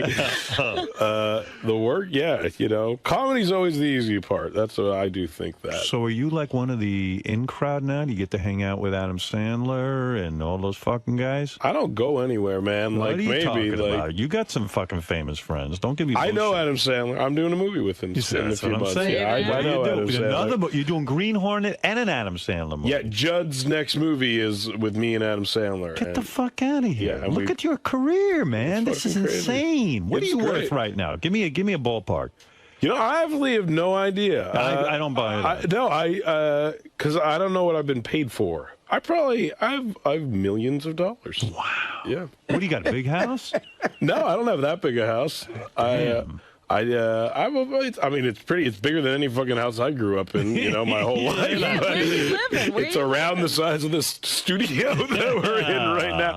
But I live in L.A. It's I mean, I grew up in like apartments and shit, So like your parents were like hippies, right? Weren't they? Yeah, they were like, my mom's a social worker. My dad always worked for like nonprofit. They met on a kibbutz in Israel. Like kibbutz? Yeah. That's communism, man. Yeah, they're like socialists. Yeah. How big's your penis?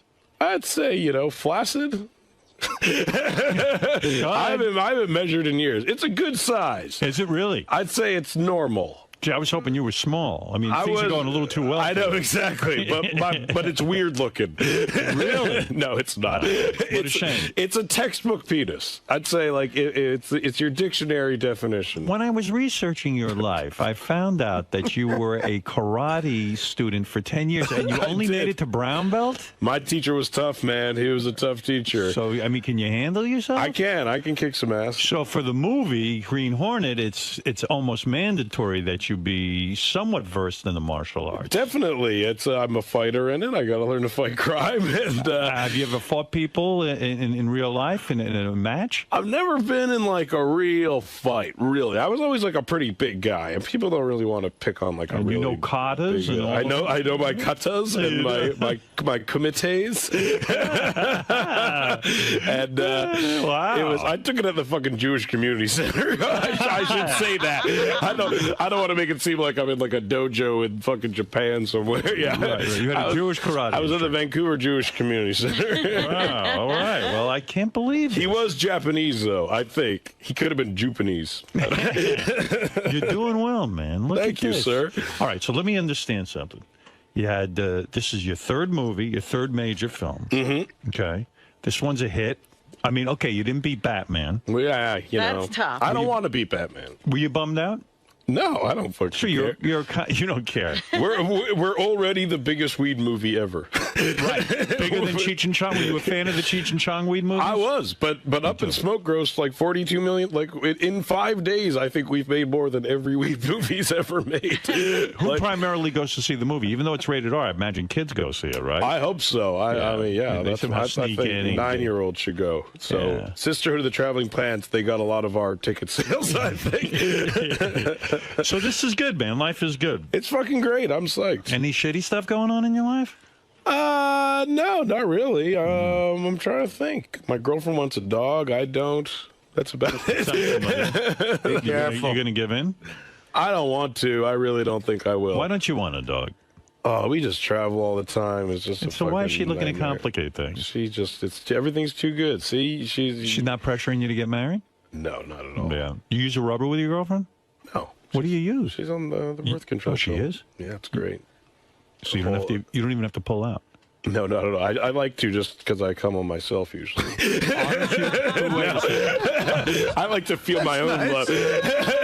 Aren't you afraid? You like to come on yourself? You're the only guy I know. I like to put it on my belly. Aren't you afraid that your girlfriend is secretly going to get pregnant? Yeah, I mean, she could skip a couple of pills because she's the last person in the world that she is like does not have a maternal bone in her body, like in the best way. She wants a dog. But if I'm her, I'm looking at you and I'm saying, look, I don't want to lose you.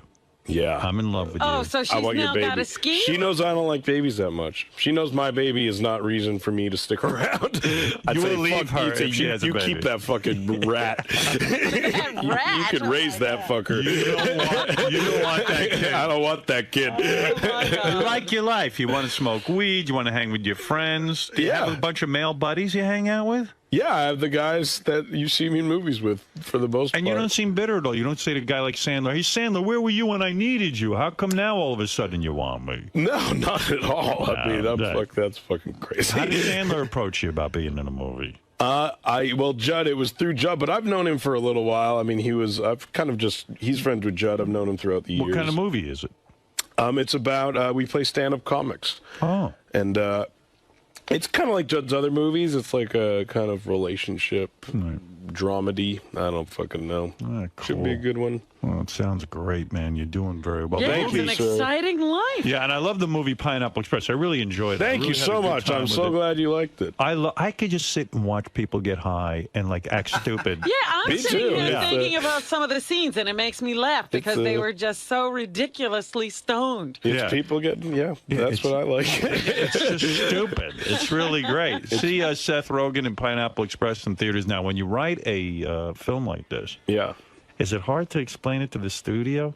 Yeah, no, we wrote this movie in 2001, and it took a really long time to get made because they're just like, it doesn't sound like a good idea, you know? Like, I acknowledge that. Like, you tell people. I was doing the commercials for it, and I thought the commercial just sounded like, I said, it's these two guys who get high, and then they have to run away from it because they can be traced through their drugs. And it's hard to really explain. It is, and I get that. You know, like, there's two types of movies I always think. Like, ones you can pitch to people and ones that you can't, and you just have to write. And, like, this is definitely the ones that you can't. So you got to make this because the other two were so successful, they finally said, you know what, this fucking guy seems to know what he's doing. Exactly. I think they just realized, like, someone's going to fucking make it. We might as well Did the studio guys come down to the set every day and watch you guys fucking around like that and smoking weed and No, shit? they literally didn't. Like, we didn't see them once the entire fucking time. You had to send them dailies? We didn't. I think they watched it. We literally didn't hear one word. Is it real weed in the movie? No, it's this fake shit. It's gross. It'll probably kill me in 3 years. I always keep thinking like the Tin Man. That guy died from all all the fucking paint. Right, Did he? Yeah, Is he that did. true? Yeah, he did. Like years later, like there was like he got like arsenic poisoning or something like that. You're kidding me. Yeah. The Tin Man? Yeah, I feel like that's gonna happen with me and this smoke. Like, Yeah, Ray Bolger was the Tin Man, wasn't he?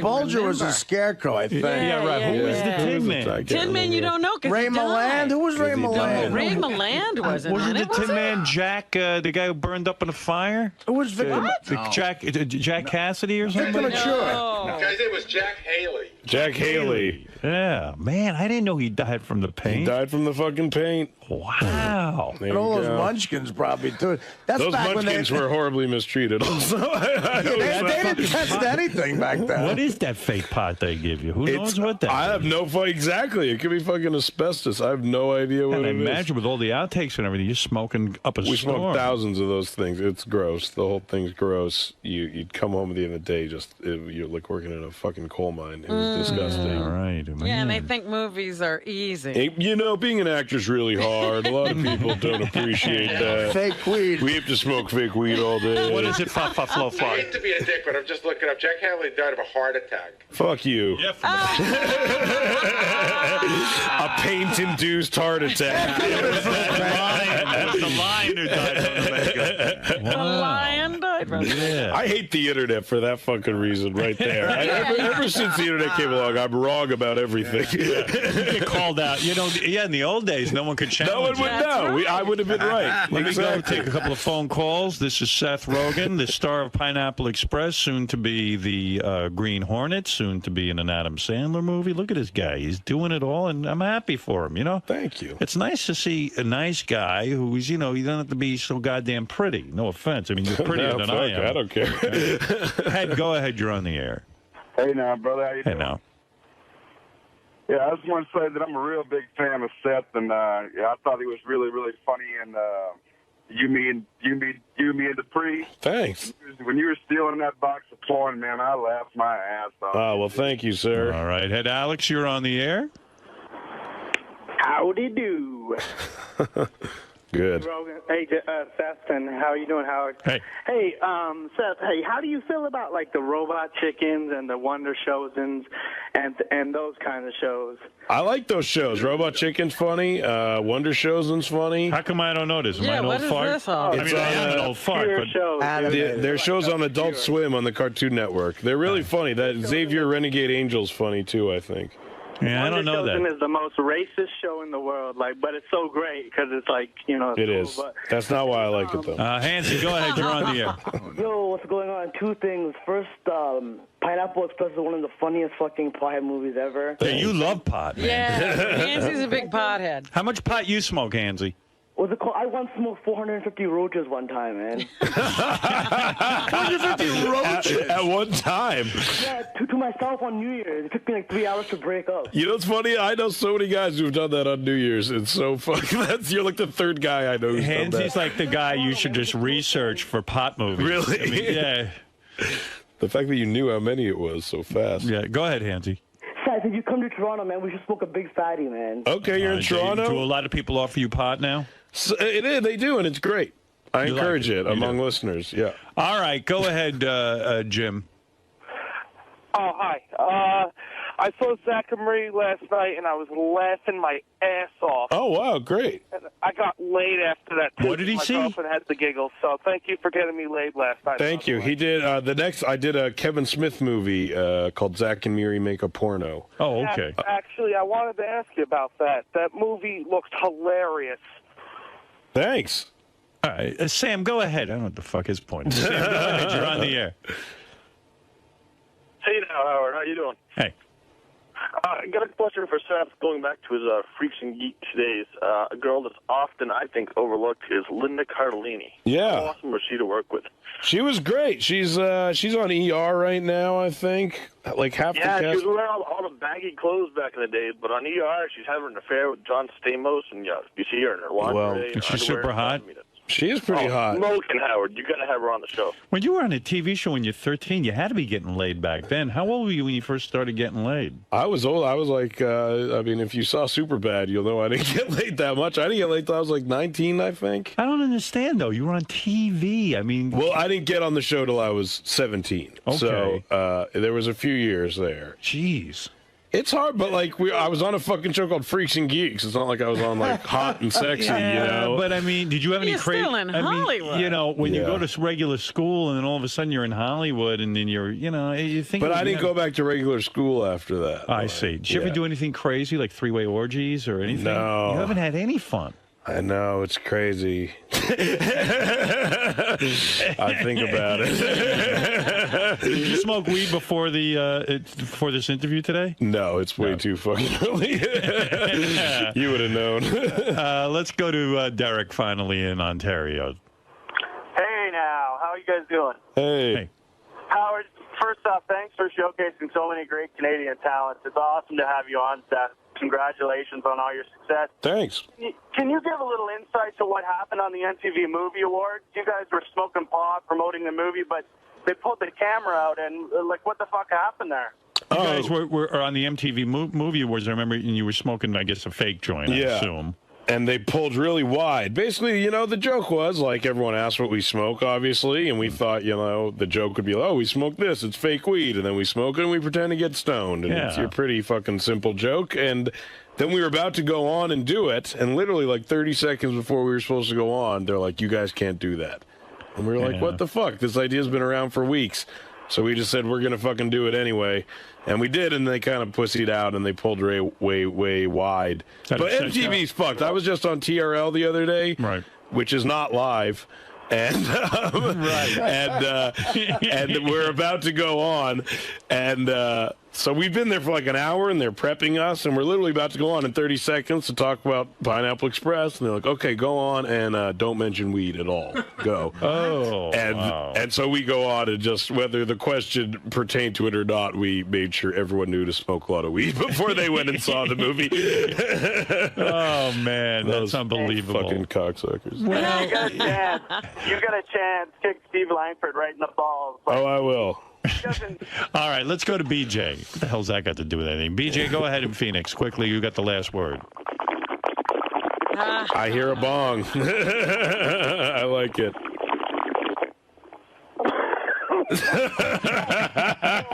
BJ. Whoa, that was for you there, Rogue. Well, thank you, sir. Isn't that nice? I think we got a lot in common, dude. That's what all my friends do. Sit around and fucking watch movies and get stoned, dude. If you need anybody in a movie, holla back, Jack. All right, BJ. I think this guy's perfect for your next show. He's going to steal my job. Everybody go see Pineapple Express. I give it a big thumbs up.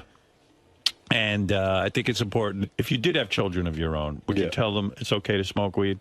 I couldn't tell them, though. If I did, they probably wouldn't. So that I would. Right. What is the appropriate age to start smoking weed? I think like around 13. Okay. There you go. Words of wisdom. Yeah. So there it is. Pineapple Express. What can I say? Robin and I had a blast watching it. Thank you so much. I hope you get to see the rest of it. I will definitely check out. It gets better. I saw the whole thing. Well, awesome, man. Yeah. Thank you so much. I hope I get a gold star. So how'd it go in there? You had fun? Yeah, it was great. I had a lot of fun. What is it about Howard Show that you like doing? Free to say what you want. He's funny. You can talk about whatever you want. He asks good questions, and he's fucking hilarious. Most of all, he's just a funny guy. You talk a lot about smoking pot, like openly. Well, it's a weed movie. I'm promoting the movie. No, but just in general, like, do you think there's going to be any negative repercussions to, like, saying you smoke pot? No, I think because I've been pretty open about it is part of the reason that there hasn't really been any. I mean, I think it's pretty hard to attack the guy that takes this position that weed isn't that bad, I mean, it's really not. So I don't get, no one's really making that great an argument to the other side of that. All right, man. I'm waiting to take a piss. It's okay. So you had a good time today? Huh? You had a good time then? I had a great time. It was a blast. All right, thanks for stopping by, dude. Thanks a lot, man. Thanks. Tommy Chong's here to promote his new book. I want to say hi to Tommy. I can't believe Cheech and Chong got back together again. That's a miracle. Yes, we can talk to him since the reunion. Remember, he was having a little trouble talking to Cheech. Tommy Chong is part of the famous comedy duo Cheech and Chong. They've been apart for years. Suddenly there's a revival. I don't know how Tommy and Cheech got back together, but we'll hear the whole story. There's a good guy. Tommy Chong. I love this guy. Big fan. Tommy, did Cheech and Chong make a lot of money? Yeah, we did pretty good. I mean, enough that, like, you and Cheech getting back together, was it a money-driven thing? He got divorced just recently. And then he called you. And a guy like Cheech doesn't. How you doing, Tommy? A guy like Cheech doesn't sign a prenuptial agreement with his wife. No, well, even if he does, you have to give the minimum, which will break you anyway. Right. There's some money that exchanged hands. Yeah. Cheech, I guess, got full of himself. Cheech and Chong was such a great comedy duo. And then I think Cheech got a little full of himself with the acting. Well, he lives in Malibu, he hangs out with Geraldo, Right. His fancy friends. The parties, So how do you guys... The golf. Then the golf. Yeah. How do you guys end up getting back together again? Well, I wrote that book. Right. This book. The unauthorized autobiography. Of Cheech and Chong. Cheech and Chong. He had nothing to do with it. Was he upset that he didn't have anything? Yeah. I mean, in other words, if there's a Cheech and Chong story to be told, you would think Cheech would be a part of it. Yeah. Right. Yeah. But you said, hey, this cat's not calling me, so I'll write the fucking book. That's right. That's right. You were there. You know everything that happened. And I'm the writer. Right. And so I wrote it. So he picked up the phone and said, wait a second, if you're telling my story... Well, more or less.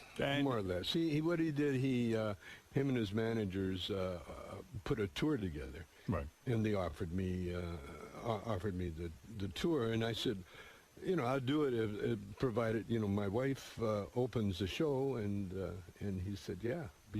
Before that, he wasn't really thrilled to having my wife anywhere near the group, really? The two of us, yeah. What was it like? I mean, how long had it been since you had any kind of communication and seen your former partner, Cheech? Well, we were talking about a movie just before I got busted. In fact, when I got busted, that ended the movie idea. He distanced himself. Yeah. But, I mean, here you had a lot of bitter feelings. I'm sure he never visited you in jail. One time he did. He came with Larry Charles, the guy that was going to direct the movie. They came out one time, but Cheech was, he wasn't too comfortable, being around that kind of environment.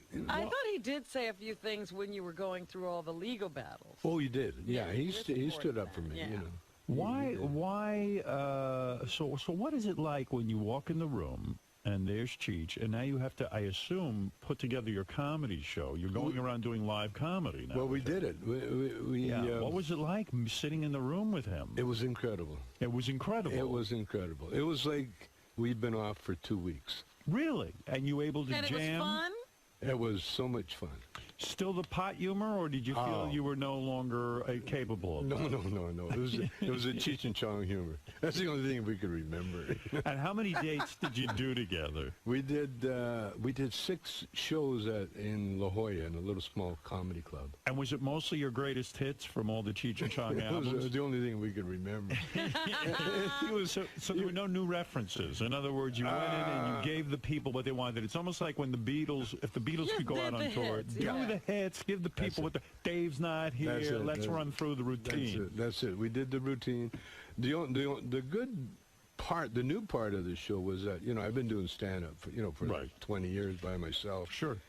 And so to fill in, I would do stand-up. Right. And then my wife, Shelby, opened the show, and she did like 25 minutes of killer stuff. Comedy? Killed him. Comedy. No kidding. Stand-up comedy. And she was good. She was incredible. You love that wife. 6 shows. You must. 6 shows. Now, wait a minute. The last is show, she good, or are you just in love? Hey, he's in love. No, she's good. You can be in love all you want, but when you get on that stage, You're either funny or you're not funny. You can still be in love, but you know she's not working. You bring up your wife in your new book, of course, in the authorized biography of Tommy Chong and Cheech Marin. You say you met your wife while you were married to the other wife. Yes. So when you see this guy John Edwards, you know, the vice presidential candidate and all that, when you see him in trouble, do you laugh at this guy for lying about all of this? Should he have just come clean?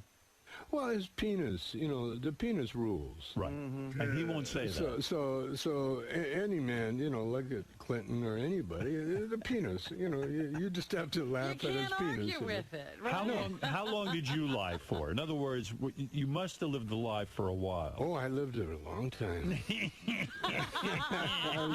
Well, she was still in high school. Oh. And we were never. Your wife, who's now was in high school. Oh, you were waiting for her to get out of school. No, we were never. The reason we stayed together, we were never going to be together. Right. It was a plan. She said, "You're married," and the reason she you know, we had our affair was that I was safe. You know, she didn't want to get involved with anybody. I'm a married man. She could, you know, come and go as she pleased. Right. And so we were never going to be together. Right. And then she got pregnant. Ah. And then we decided. You know, we didn't even think about getting rid of it. You know, we just said, yeah, we're going to keep it. So you had to go home and tell your wife. No. What? No. You kept it quiet? Kept it quiet. How do you do that? I kept 2 families. Oh, my God. Oh, you're one of those guys. Oh, yeah. You had 2 families. How long did you have the 2 families? Years. No shit. God, what a hero. Did you get, yeah, I mean. My wife, my ex-wife, finally got tired of it, and she knew. Oh, so she knows now. Oh yeah, they know. They know from the beginning. Right. They know from the beginning, but they don't mention. You know, you don't talk. As long as you don't talk about it, it doesn't exist. You see, and it might go away. You know, I mean. So should John Edwards have come out right away and just said, or you admire what he did? In other words, try to keep it a secret, keep a lid on it. Do you just have sympathy for the guy? And of course he's lying, but he can't help it. Right. Well, yeah, I mean, when are you going to tell the truth? Yeah, you know, I messed up. You know, you just have to. Well, my excuse, you know, like my first wife is black, beautiful Maxine Sneed. Black woman. And so I just, you know, my joke is that, you know, I became so black I ended up marrying a white woman. But you've never cheated on this new wife. No. Well, not officially. Oh, my God. No. The love of your life. What happened there? No. There's a lot of high school kids around. Is that in the book, too? It's not the guy, it's a penis. I know. My penis has been retired. What did your penis do? No, it's retired. It's been retired for years. You have a black fixation, though. I know your current wife is white, but you always wanted to be a black guy. You grew up in a black neighborhood, I take it, and then you said, hey, man. Well, I grew up in Calgary. It was the only black neighborhood. There was like 6 black people in the whole city. Yeah, but you were fascinated. But I found it. I found them. Wherever they were, I found them. Yeah. And when I got into it is to be a black man. Are you serious? You wanted to be a black? Oh yes. In Canada, he was ready for it. In Canada. Listen, if you're a black guy in Canada, you get the foxes of foxes. Really? Yeah. Because there's so few. Yeah, there's so few. You're a novelty. And you don't have to sing. You just have to be able to stand on stage to hold a microphone and make a noise or something. And, you know, all the girls flock. Beetlejuice we get late. You know, here we are celebrating the career of Cheech and Chong in this new book. And, you know, you think about it. Isn't it a miracle that a guy like Tommy Chong and a guy like Cheech Marin succeeded? I mean, how many comedians can really make and generate the record sales and the money and the stage money? It really is a phenomenal thing, right? Do you ever look back on it and go, how the hell did it all happen? Oh, yeah. How did you 2 find each other? He was dodging the draft up in Canada. He was the only Mexican I know that snuck into Canada. He had it all wrong. Yeah. And he actually became a landed immigrant for a while. Yeah. And then he met me, and I had a acting group going, and then we ended up, the acting group broke up. He was dodging the Vietnam War. Yeah. So in a way, the Vietnam War, if it wasn't for that, you two never would have met. That's right. So you love the Vietnam War. Oh, well, for that reason. Sure. Why and not? we had a lot of material. And then, so when Cheech and I, when the other actors left, Cheech and I stayed together. We formed a band first. You were a musician. Yeah, and Cheech is a singer, somewhat. But you wrote the hit song Basketball Jones. Yeah. So I mean, you really know how to handle. Yeah. And you hung out with real serious musicians. You hung out with Jimi Hendrix. Yeah. And some of the big stars of the day. Tina Turner, did you hang out with? I'm a big, You didn't fuck her. You didn't see Ike, hit I was with Ike. He lent him a sneaker. Tommy was backstage, and I said, "You got that sneaker? What size is that?" As a matter of fact, the show, and the rest was history. I read a great story about how recently in the paper about how Basketball Jones came about. Didn't Jack Nicholson have something to do with that? Yeah. He was driving Cheech and I to the Laker game, and he was impatient, so he was driving on the wrong side of the road on the oncoming traffic because he's Jack Nicholson, and he was passing all the cars going into the parking lot. And so Cheech was in the back seat, and every time Cheech got nervous, he'd sing and make up words for different songs. And instead of Love Jones, he was in the back seat going, "I got a basketball Jones." That's funny. Got a basketball Jones. And he sang that, and the next day, I remembered, and we went into the studio, and it was a big hit. And then we wrote the rest of the How many records did that sell, Basketball Jones? Oh, no idea. You don't even remember. I never got an account. But Jack Nicholson is a bit of a hypocrite in your life in the sense that you met him early on before Cheech and Chong were famous. Yeah. And he basically told you to fuck off, didn't he? In a Jack Nicholson way. Where were you? Where did you meet him? At a party? It was at Lou Adler's house. Lou Adler was a big record producer. Yeah, and he was our producer. Right. And he discovered us, and we had I think we had a record out by then. Right. Dave's not here, but no one really knew who we were. Right. And so we were at this Lou Adler party, and everybody was there, like Mick Jagger, and I went into this room to smoke a joint, and John Lennon's sitting on the floor. And so I offered him a toke, and John, no, he had an immigration problem, so he didn't want to smoke. Is that embarrassing when you go up to a big celebrity and say, "Hey, let's smoke together," and they turn you down? Not really. No. Yeah, it's understandable, Right. It was a big stinky joint. It wasn't a good, it was not like the shit you get today. No, not like today. No. And then Rod Stewart walked in. Yeah. And he started messing with his hair, and I offered him a toke, and he said, no, his voice. His voice. And so no one would smoke with you. It was kind of embarrassing. Yeah, it was a little bit embarrassing. It was embarrassing. And so I walked out, and I ran into Nicholson, and instead of offering him a joint, I tried to give him a compliment, And you know how you get nervous, and you say the wrong thing. Right. Well, I said the wrong thing. He had just did a movie called The Last Detail. Right. Yeah. And he's just staring at me, and he never had his dark glasses on. He's just looking at me. And I said, "Hey, I really liked you in that movie." And I said, that scene where you're combing your hair, like you comb for about an hour, And I says, "Did you improvise that?" I said, "Because it was amazing, because you don't have any hair and you're combing it."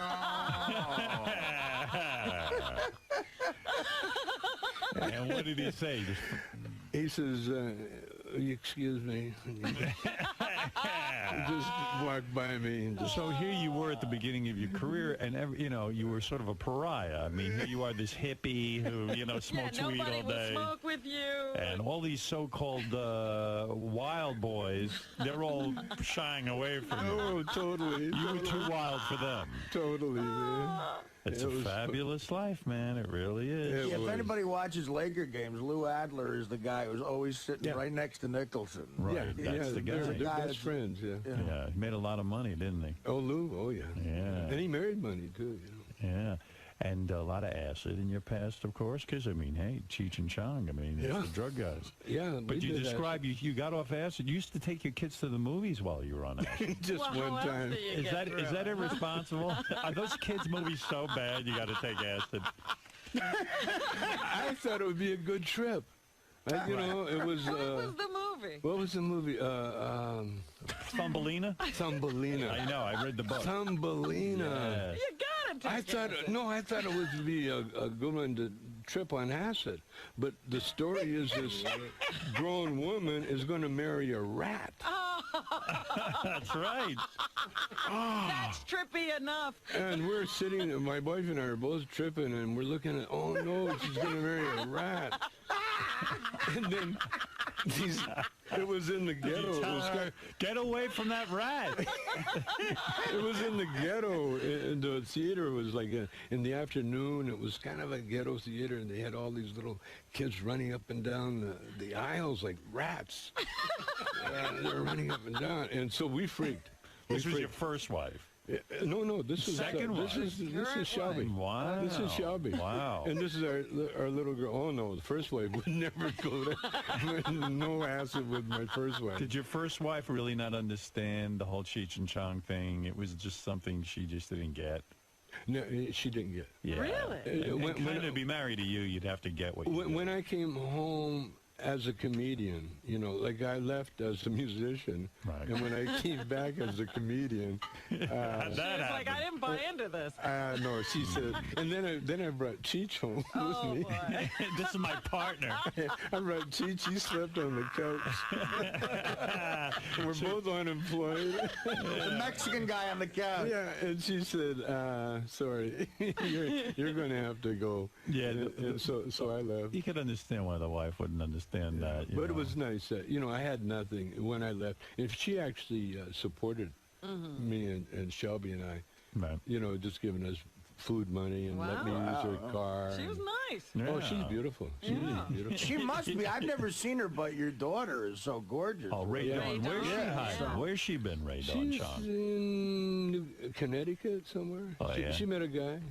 Settled down, got out of the acting business? No, she's writing more now, you know, writing and stuff. So the Cheech and Chong reunion, the recent reunion, wasn't about the money, was it? Was it like you guys needed the money? Or, oh, yeah. Oh, you need the money. Oh, well, you need more than the money.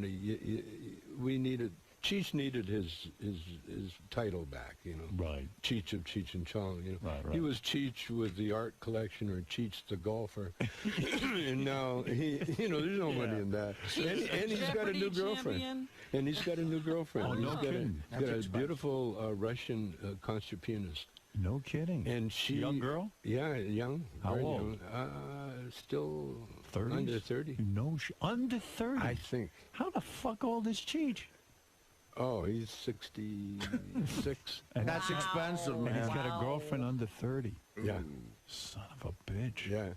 Wow. Oh, he looks Does like... he have any kids? He looks like what? He's worn out. Oh, God. He's got that look like, I got to go home and, I don't know. Wow, but service her, I don't know. That's young stuff. But does he have kids? Because they might be older than her. Probably. Do you get jealous when you see Cheech with the young? I mean, I know you love your wife, but you don't. I'm at the age you don't get jealous. You get curious.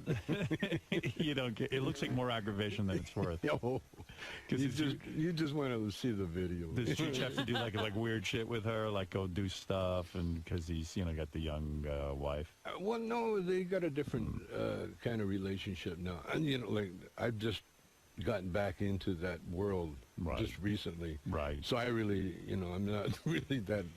You mentioned well-versed. You mentioned in the book you vacationed in France and you went to a nude beach and you got a boner on the beach. Oh, that's not what you're supposed to do.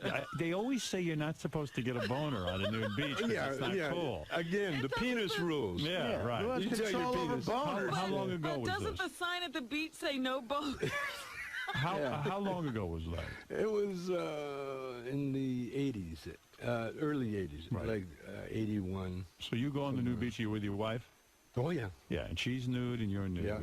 And then there's all these nude women walking around. Oh, there's thousands of them. And you quite naturally get a boner. I would get a boner. Oh, yeah. Yeah, but who are these guys who go there and then pretend like they're not excited by this? Well, we're all in the water. Gay guys. We're all in the water. You see guys in the water. Because this is like you could write a whole book about this, just about that subject. Yeah, because how do you do that? Every time I'd read one of those nudist magazines when I was a kid, that was before porno, they'd say, listen, it's a faux pas to get a boner. And I'm like, how could you... How could you control that? There's naked women around. Well, one way is you look at the ugly ones, you know. Yeah. That helps. Or guys, you know, look at guys, and that helps too. There's a lot of ugly fat nudists, and you're always amazed, right? I mean, like, why would you be nude with that kind of physique? That's why, because they like to expose themselves. Did it turn you on that other men were looking at your beautiful wife? Did that turn you on? I have to ignore that part. You do? I'm more concerned looking at what's out there. But when she gets naked, aren't you a little protective? You're like, hey, I don't want anyone looking at my wife. No. You don't care. I mean, you're cool. You're a hippie. You really are a hippie, aren't you? Yeah. You're like, hey, come on, we'll all be naked. Yeah. And you must have a big schlong if you're willing to get naked in front of people. If you were small, you probably used to have.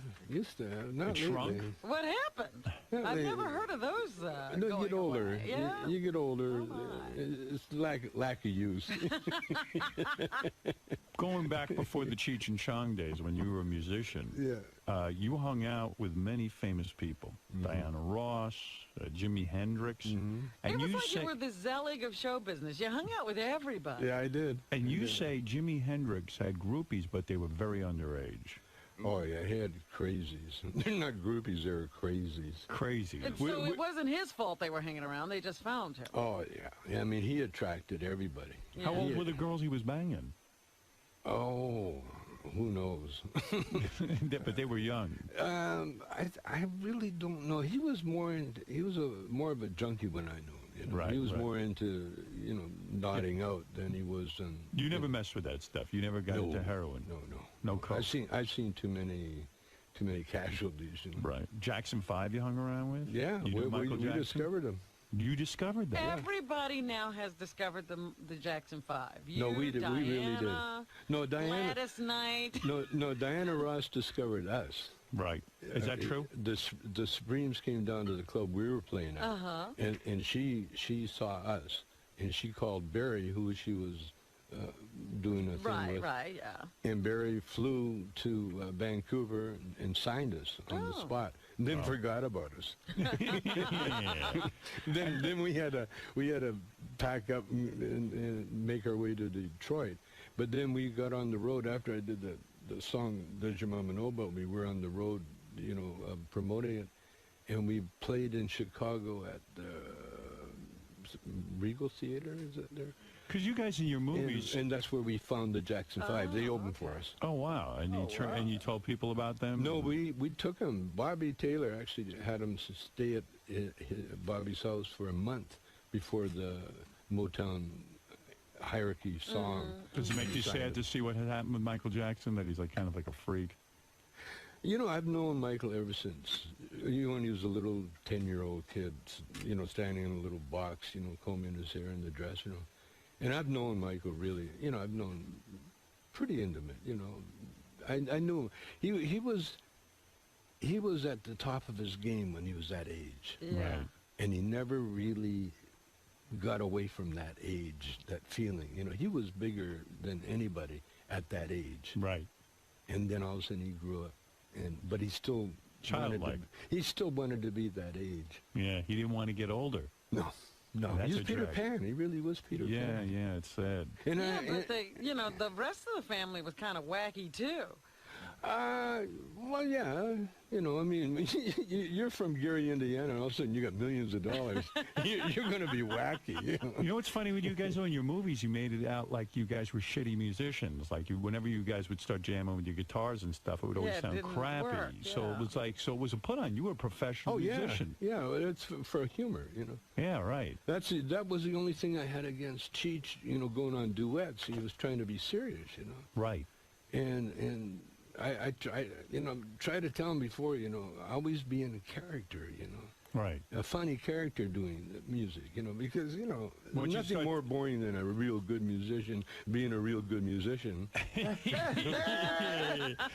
When you were a musician, is that how you met Bob Dylan? No, Dylan came over to the house when I was a comedian. When you were a comedian and you were famous. Had a nice house in Malibu. Dylan was a fan of Cheech and Chong. Well, no, actually, Dylan, we had a mutual friend, a guy named Bob Gilbert. Right. He was this artist that built Dylan's house, and he built my house and Cheech's house and boats and everything else. And he was like a little go-between. And I was having Tai Chi lessons at my house. And Dylan's wife, Sarah, was part of the Tai Chi class. And then Dylan came over one day to play basketball. He liked basketball. You played one-on-one against Dylan? Cheech and I and Dylan, we all played. It was like a one-on-one thing. One-on-one? What, not a game of horse, but you would just play whoever scored 5 baskets first? Yeah. Did you beat Dylan? I don't remember. I think so.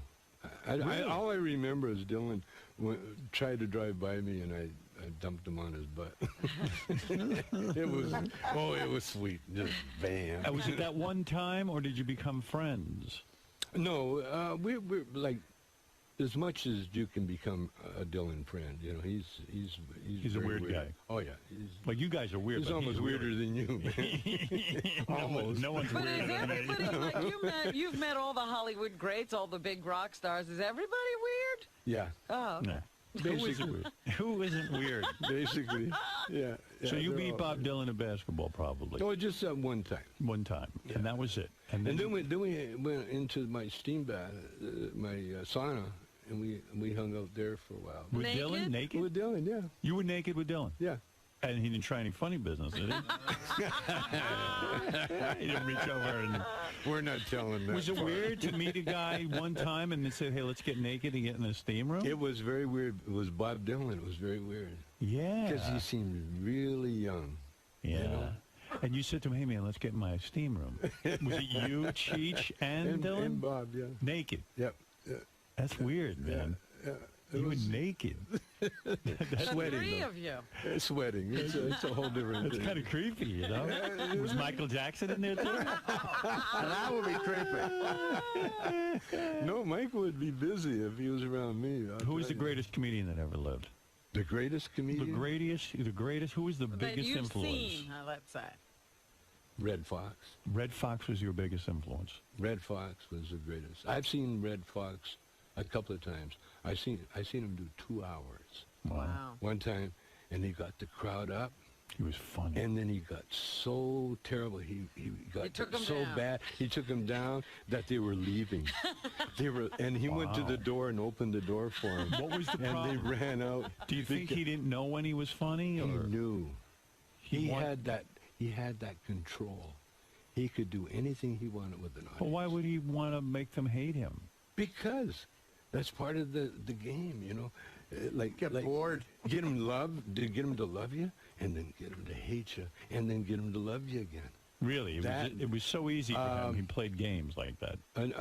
Steve Martin. Yeah. Steve Martin's in that caliber. Yeah. Steve Martin could take any audience and do anything he wants with them. Wow. I mean, they say I read his book, Steve Martin, and in the early days he describes learning his craft. It was like science to him. Yeah. Fucking with the audience and seeing what the hell he could get out of it. Well, he had the best teacher, an empty room. No one coming in, and you had to do your comedy. Yeah, it's almost impossible to learn how to do that in front of a huge crowd. No, you can't.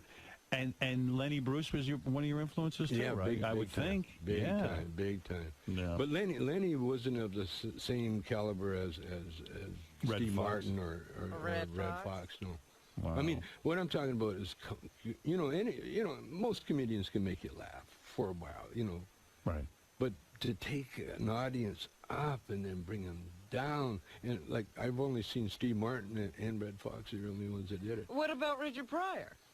Well, Richard Pryor would do it, but Richard was more if Richard was stoned, really stoned, coked out or something, you'd see some incredible stuff that you go, whoa,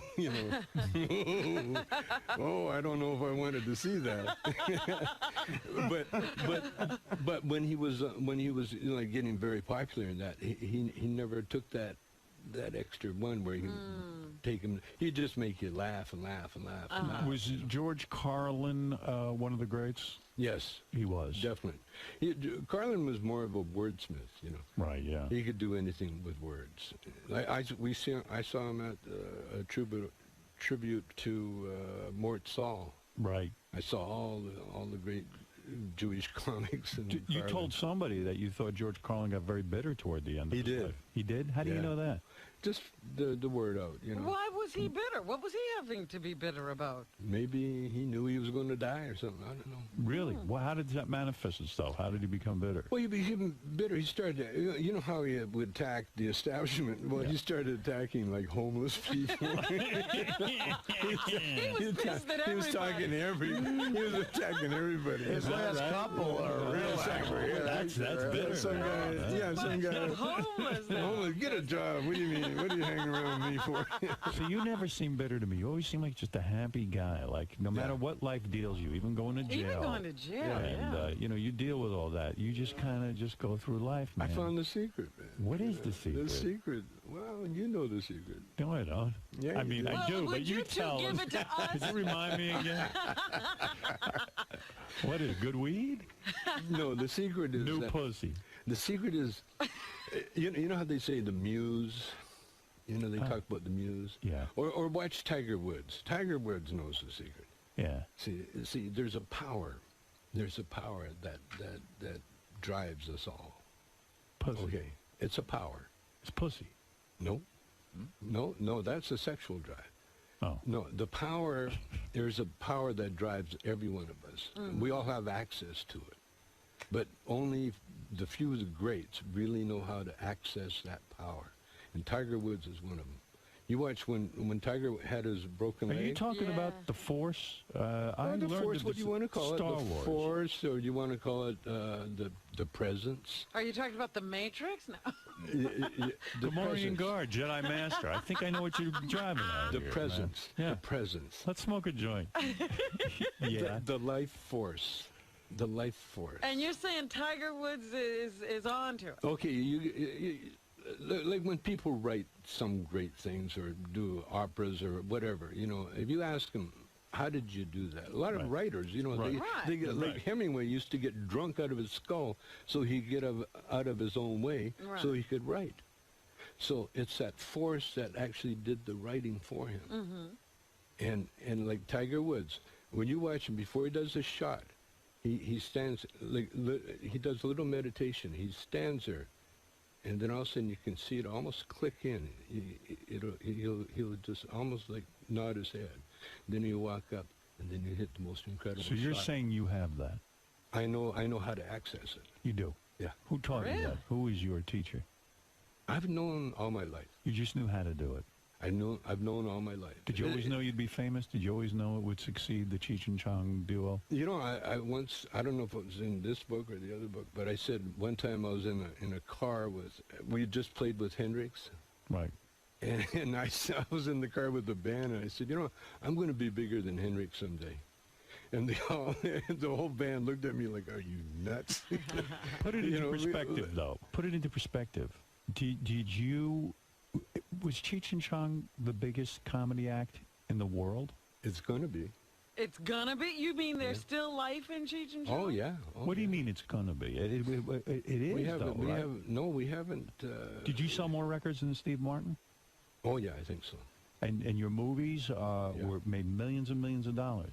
Bigger than anybody. Are you honored? The top rental. Are you honored that, now the pot movie is coming back, with this Pineapple Express? Yeah, we just had Seth Rogen on. I thought he did a pretty good homage to you. Love it. Love it. You like that. Did you see Pineapple Express? Not yet. Yeah, they smoke a lot of weed in it. Oh, I love Knocked Up. Knocked Up, to me, is one of the best bouncer dialogue in the world. I've never seen anything better than that. I love Seth. Tommy Chong's book, Cheech and Chong, is in stores now. Now, I should tell you that Tommy will be signing copies of his book today at noon, and you got to meet this guy. I don't know. There's some aura about him. He's just a good guy. Well, he's got that power, the force. He does have the force. No, access. I know how to access. Yeah. And what he's saying is, if that power knows how to putt really good, you could be Tiger Woods. Tommy, believe it or not, you could even touch him, maybe. I don't know. Tommy maybe get a little bit. Yeah, maybe get some of the force. You guys have to read the book because it's an amazing life. I mean, including smoking weed with Arnold Schwarzenegger's in your past. I mean, well, is it Arnold weird? has admitted to that. We're not outing him, are we? No. Is it weird now to see the guy you used to smoke weed with? Yeah, Is the governor? I seen him. You know, I seen him just recently. Did you? Where'd you see him? In Starbucks. We go to the same Starbucks, and he looked at me and he recognized me right away. He said, "Tommy," he said, I said, "You remember me, Arnold?" He goes, "Oh yes." He said, "We both had a dream."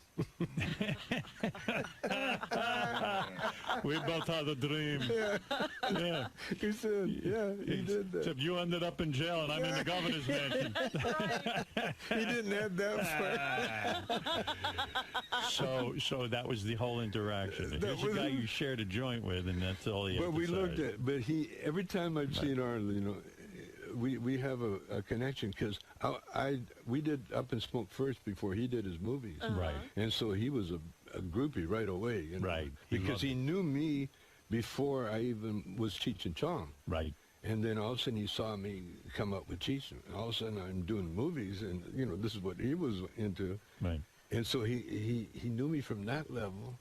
And then we tried to get him to help me get out of jail. And so he knew me from that level. I remember that, You went in for a pardon, didn't you? Well, we went to see if, you know, we had people talk to him to see whether or not he could do anything. And he didn't step in? Oh, no. No, he stayed totally away from Well, how do you feel about that? Oh, I understand it totally. He's a Republican. Come on. Well, he couldn't be releasing a pot guy. What was the saddest moment in your life? Do you address this in the book? I don't think I do. But what is the saddest moment in your life? I mean, it seems like such a blessed life. But there had to be some real I mean, downers. he went to jail, Howard. Was that the saddest moment in your life? No, you know, good question. When I realized that Cheech and I had broken up. That was it. When I went to the movie, when I realized that he was doing another movie without me, and I actually come across, they were shooting a location scouting or something, and I come across the whole crew that used to work for me, and there was Cheech, and they just kind of went, "Hey, how are you doing?" They just walked down by me, and that was the saddest. That was the saddest time. What broke you two up? He did another movie. What was that movie? Born in East L.A. Yeah, it's a good movie. And he never even told you. He just said, No, he told me. He did. He says, I got offered a movie without you. Wow. And I'm going to take it. You felt that was betrayal, didn't you? Oh, yeah, big time. Is that the one he did with Eric Roberts? Roberts? No. Did you say to him, hey, Cheech, wait a second, come on, we got a huge thing here. We beat all the odds. It's funny, you know what I said? How about the act? What about our act? He says, you got it. He gave it to me. He said, you got it. And then just recently, how about the act? Okay, I want it back. Not so fast, white man. No, you know, it turned out so perfect because had we stayed together, we wouldn't be together now. Right. We would have been over. We would have been done, over with. But the fact we broke up at the height of our movie career and everything enables us to get back together now. Yeah, it's like but that's painful. Business. You're absolutely right. This guy was your bro. This was your number one guy. He slept on your couch. It was my career. Yeah. I was a movie director. Directed like 6, successful movies. All of a sudden, without Cheech, I don't have a career. Right. I had no movie career, so I had to go back on stage. Here's what I predict is going to happen. You and Cheech, of course, are now getting back together. You will get huge again, and he will dump you again. He's just waiting for the chance. He's waiting for the chance. He's pulling on you what Red Fox did to the audience. He gets you up, and then he fucking takes you down. Don Johnson's going to call him back to do another Nash Bridges. Look, man, the book is called Cheech and Chong. It's the story of Cheech and Chong, and Tommy tells it so well, and you got to go meet this guy. You talk about a great energy. Every time I see Tommy, I go, boy, I love that guy. Yeah. Real quick, Richard Christie, who works for us, goes, he's never once asked me, all the years he's worked for us, he says to me, I just want to meet my hero, Chong. Oh, he calls him go ahead. Chong. Chong, he calls. First of all, the guy's name is Tommy Chong, not Chong. Mr. Chong. Mr. Chong. He has shorter hair than a lot of your fans. Yeah. What do you want to say? I just want to say that you, Mr. Chong, are quite possibly my biggest comedy influence ever. You said that about Howard, though. Well, Howard, too, but and by the way, my earliest influence. Be nice to this guy. He's a slow adult. So, All right. Go ahead, yes. Go ahead, yes. I mean, I've watched your movies like millions of times and grew up with you. I saw your first, Cheech and Chong's next movie is a masterpiece. I saw it when I was 8 years old, and I've been hooked ever since. And I read your book.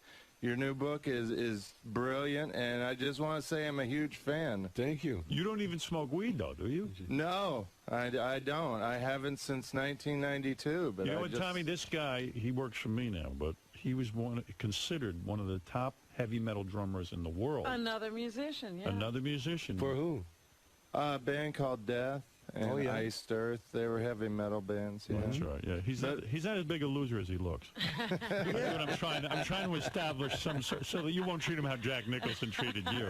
Richard always told me that his favorite. You always told me your favorite Cheech and Chong movie was Born in East L.A. That's what people tell me all the time. Well, you are a great guy. You know that. I don't have to tell you. You have found your inner chi or whatever it is you want to call it, and his inner Cheech. His inner Cheech. You found him all right. Can I ask Tommy real quick? Oh, you have a question? You have a question? Do you plan on making another Cheech and Chong movie? Yeah, you're kidding. Oh, you are? Yeah. Oh, that's awesome. What do you mean, yeah? Is it going to happen? Oh, yeah. You wrote the script? Not yet, but we're doing a concert movie for the Weinsteins, and then right after that we're talking about a series of them. So you're going to have to play some sort of older stoner now, right? I mean, you gotta.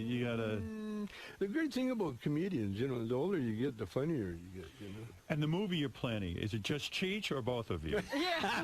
Will Cheech do the movie without you? So far, if he gets a chance, he will. So far, it's both of us. You know what I should do? I should call up Cheech and say, Cheech, listen, I know you're getting back with Tommy. I got a movie for you. I have a movie just for you. You got to dump that guy again. Howard, real quick, too, one of the funniest moments ever on your show, and they replayed this on Master Tape Theater last Sunday, was you had Tommy on the phone in 1997, and he was looking for a new Cheech for his movie. And you had Crackhead Bob audition as the new Cheech. Yeah, he didn't get the part. That would have been brilliant. My favorite memory of Cheech and Chong, and this will always be so great, was when I had that dopey Channel 9 show. The Christmas show. Oh, yes!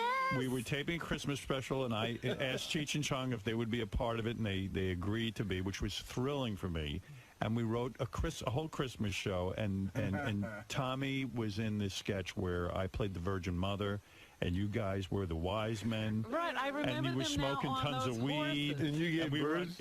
I gave birth to baby Jesus. To Dan Foreman. To Dan Foreman, baby Jesus. When Channel 9 saw, and it was funny, and when Channel 9 saw it, they said, "There's no way we're airing this." It took our Christmas special didn't get on until July. I had to beg them to show this, and they finally showed it, and they got so many complaints, and it was just unbelievable. And I said to them, "Don't you guys understand? I'm not really the Virgin Mother, and it's no longer Christmas, so it doesn't matter." Dan is not Jesus. Yeah, and Dan's not Jesus. And they were like, "Okay, air it." Oh, my God. The executives, wait, you're telling us Dan Foreman is not Jesus? Well, all I know is, but I always thank you for that. And there's a million great memories in the book. Go read the book. I'm not kidding you. And go see Tommy Chong. And go to CheechandChong.com to get all the tour dates and everything for their reunion, which we will go to, right, Richard? We'll all go. Absolutely. We should all go. Yeah, well, I'm going without Richard. Oh, really? No, I will go with you. At Radio City, that would be great. Tommy, great seeing you. Man. Thanks, man. Tommy, how'd it go, man? Oh, as usual, incredible. You've been coming on the show for years. What is it about Howard's show that you like doing? Well, Howard, it's Howard. There's no one else like him. But we've been around long enough to find that out, Everybody tries, but no one really even comes close, And Robin, see? Robin's always a plus. Well, that's part of his strength, Howard knows what makes him great. Cool. So it sounds like things are going really well for you, man. Incredible. You got the tour, you got the book. I think it's karma, I went to jail, and now it's payback. It's your turn now. Everything's happening, and it's crazy, like I wrote the book, I had no idea we were going to do the tour. And after I wrote the book, I'm thinking, I need a good gimmick for the book, and all of a sudden, Cheech and Chong are back together again. And I got a book about Cheech and Chong, so it works out good. A live, brand new show. I'm trying to figure out which mic George is on. It's been so long I can't remember. George, what mic? George is here. Hold on, wait. Hold on a second. Say something. Good morning. Good morning. Guess Am I on? Yeah, I couldn't remember which. Good morning. How are you? I couldn't remember. Just fine. I couldn't remember which switch worked the microphone for your... And which switch am I? You're number 4. I'm number 4. Number 4. 1, 2, 3, 4. What a great voice. How are you, George? An iconic voice. When's the last time you were here? I think it's been more than 3 months. It's been much too long. And congratulations to you on many, many counts. Certainly on your upcoming wedding and the merger of Sirius and XM. There's another marriage, that's right. And congratulations to you on California allowing gay marriage and the fact that you and Brad are getting married.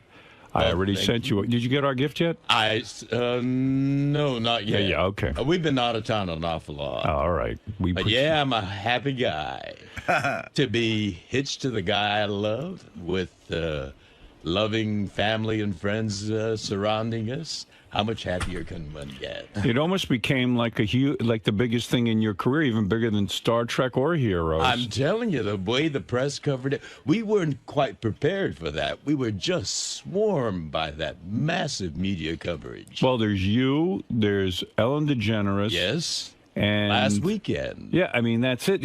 Here gay marriage went through, but they needed to put a famous face on it. And you guys were right there. You became the spokesperson.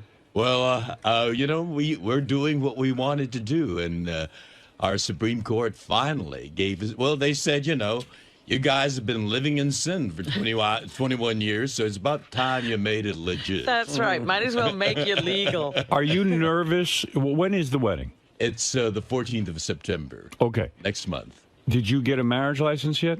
That's when we got that massive media coverage. I see. So we do have the license now. Now, when you get a marriage license, because I've been looking into this, you've got to... Oh, you haven't gotten yours yet? No. Oh, you haven't? No. Oh, even though it's been reported everywhere that I'm married.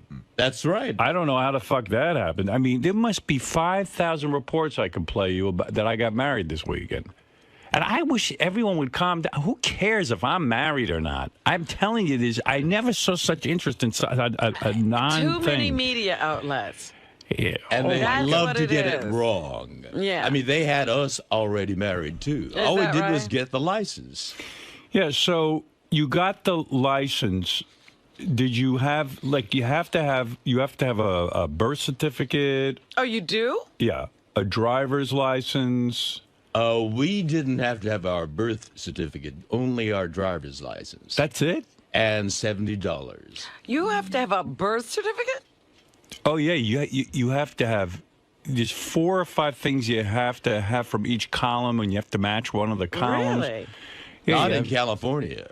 You have to have a birth certificate, a driver's license. I've got to have my divorce papers. You're I want you to prove that. Yeah. You have to prove you're divorced. It's a whole fucking deal. I thought of a couple loopholes, though, for George. You could, I think, they just specify gays getting married, not two men. I think you could have said... No, they said marriage equality. But I think you could have years ago gotten married and just said you guys weren't gay. You just were two guys who wanted to get married. No, you couldn't. What are you talking about? Yeah, you just say, look, we're not gay guys. We just want to get married. So when my question was, when you went down to the, City Hall, the City Hall, right? Did you have any like thoughts like, wow, this could fuck everything up, this could mess it all up? Did you have any kind of trepidation? We were a little nervous, not because of that, but because it was, something that we hadn't expected to happen, and we were really excited about it. But how did people know you were going down to City Hall? Well, the press, this was the first day that marriage equality was going to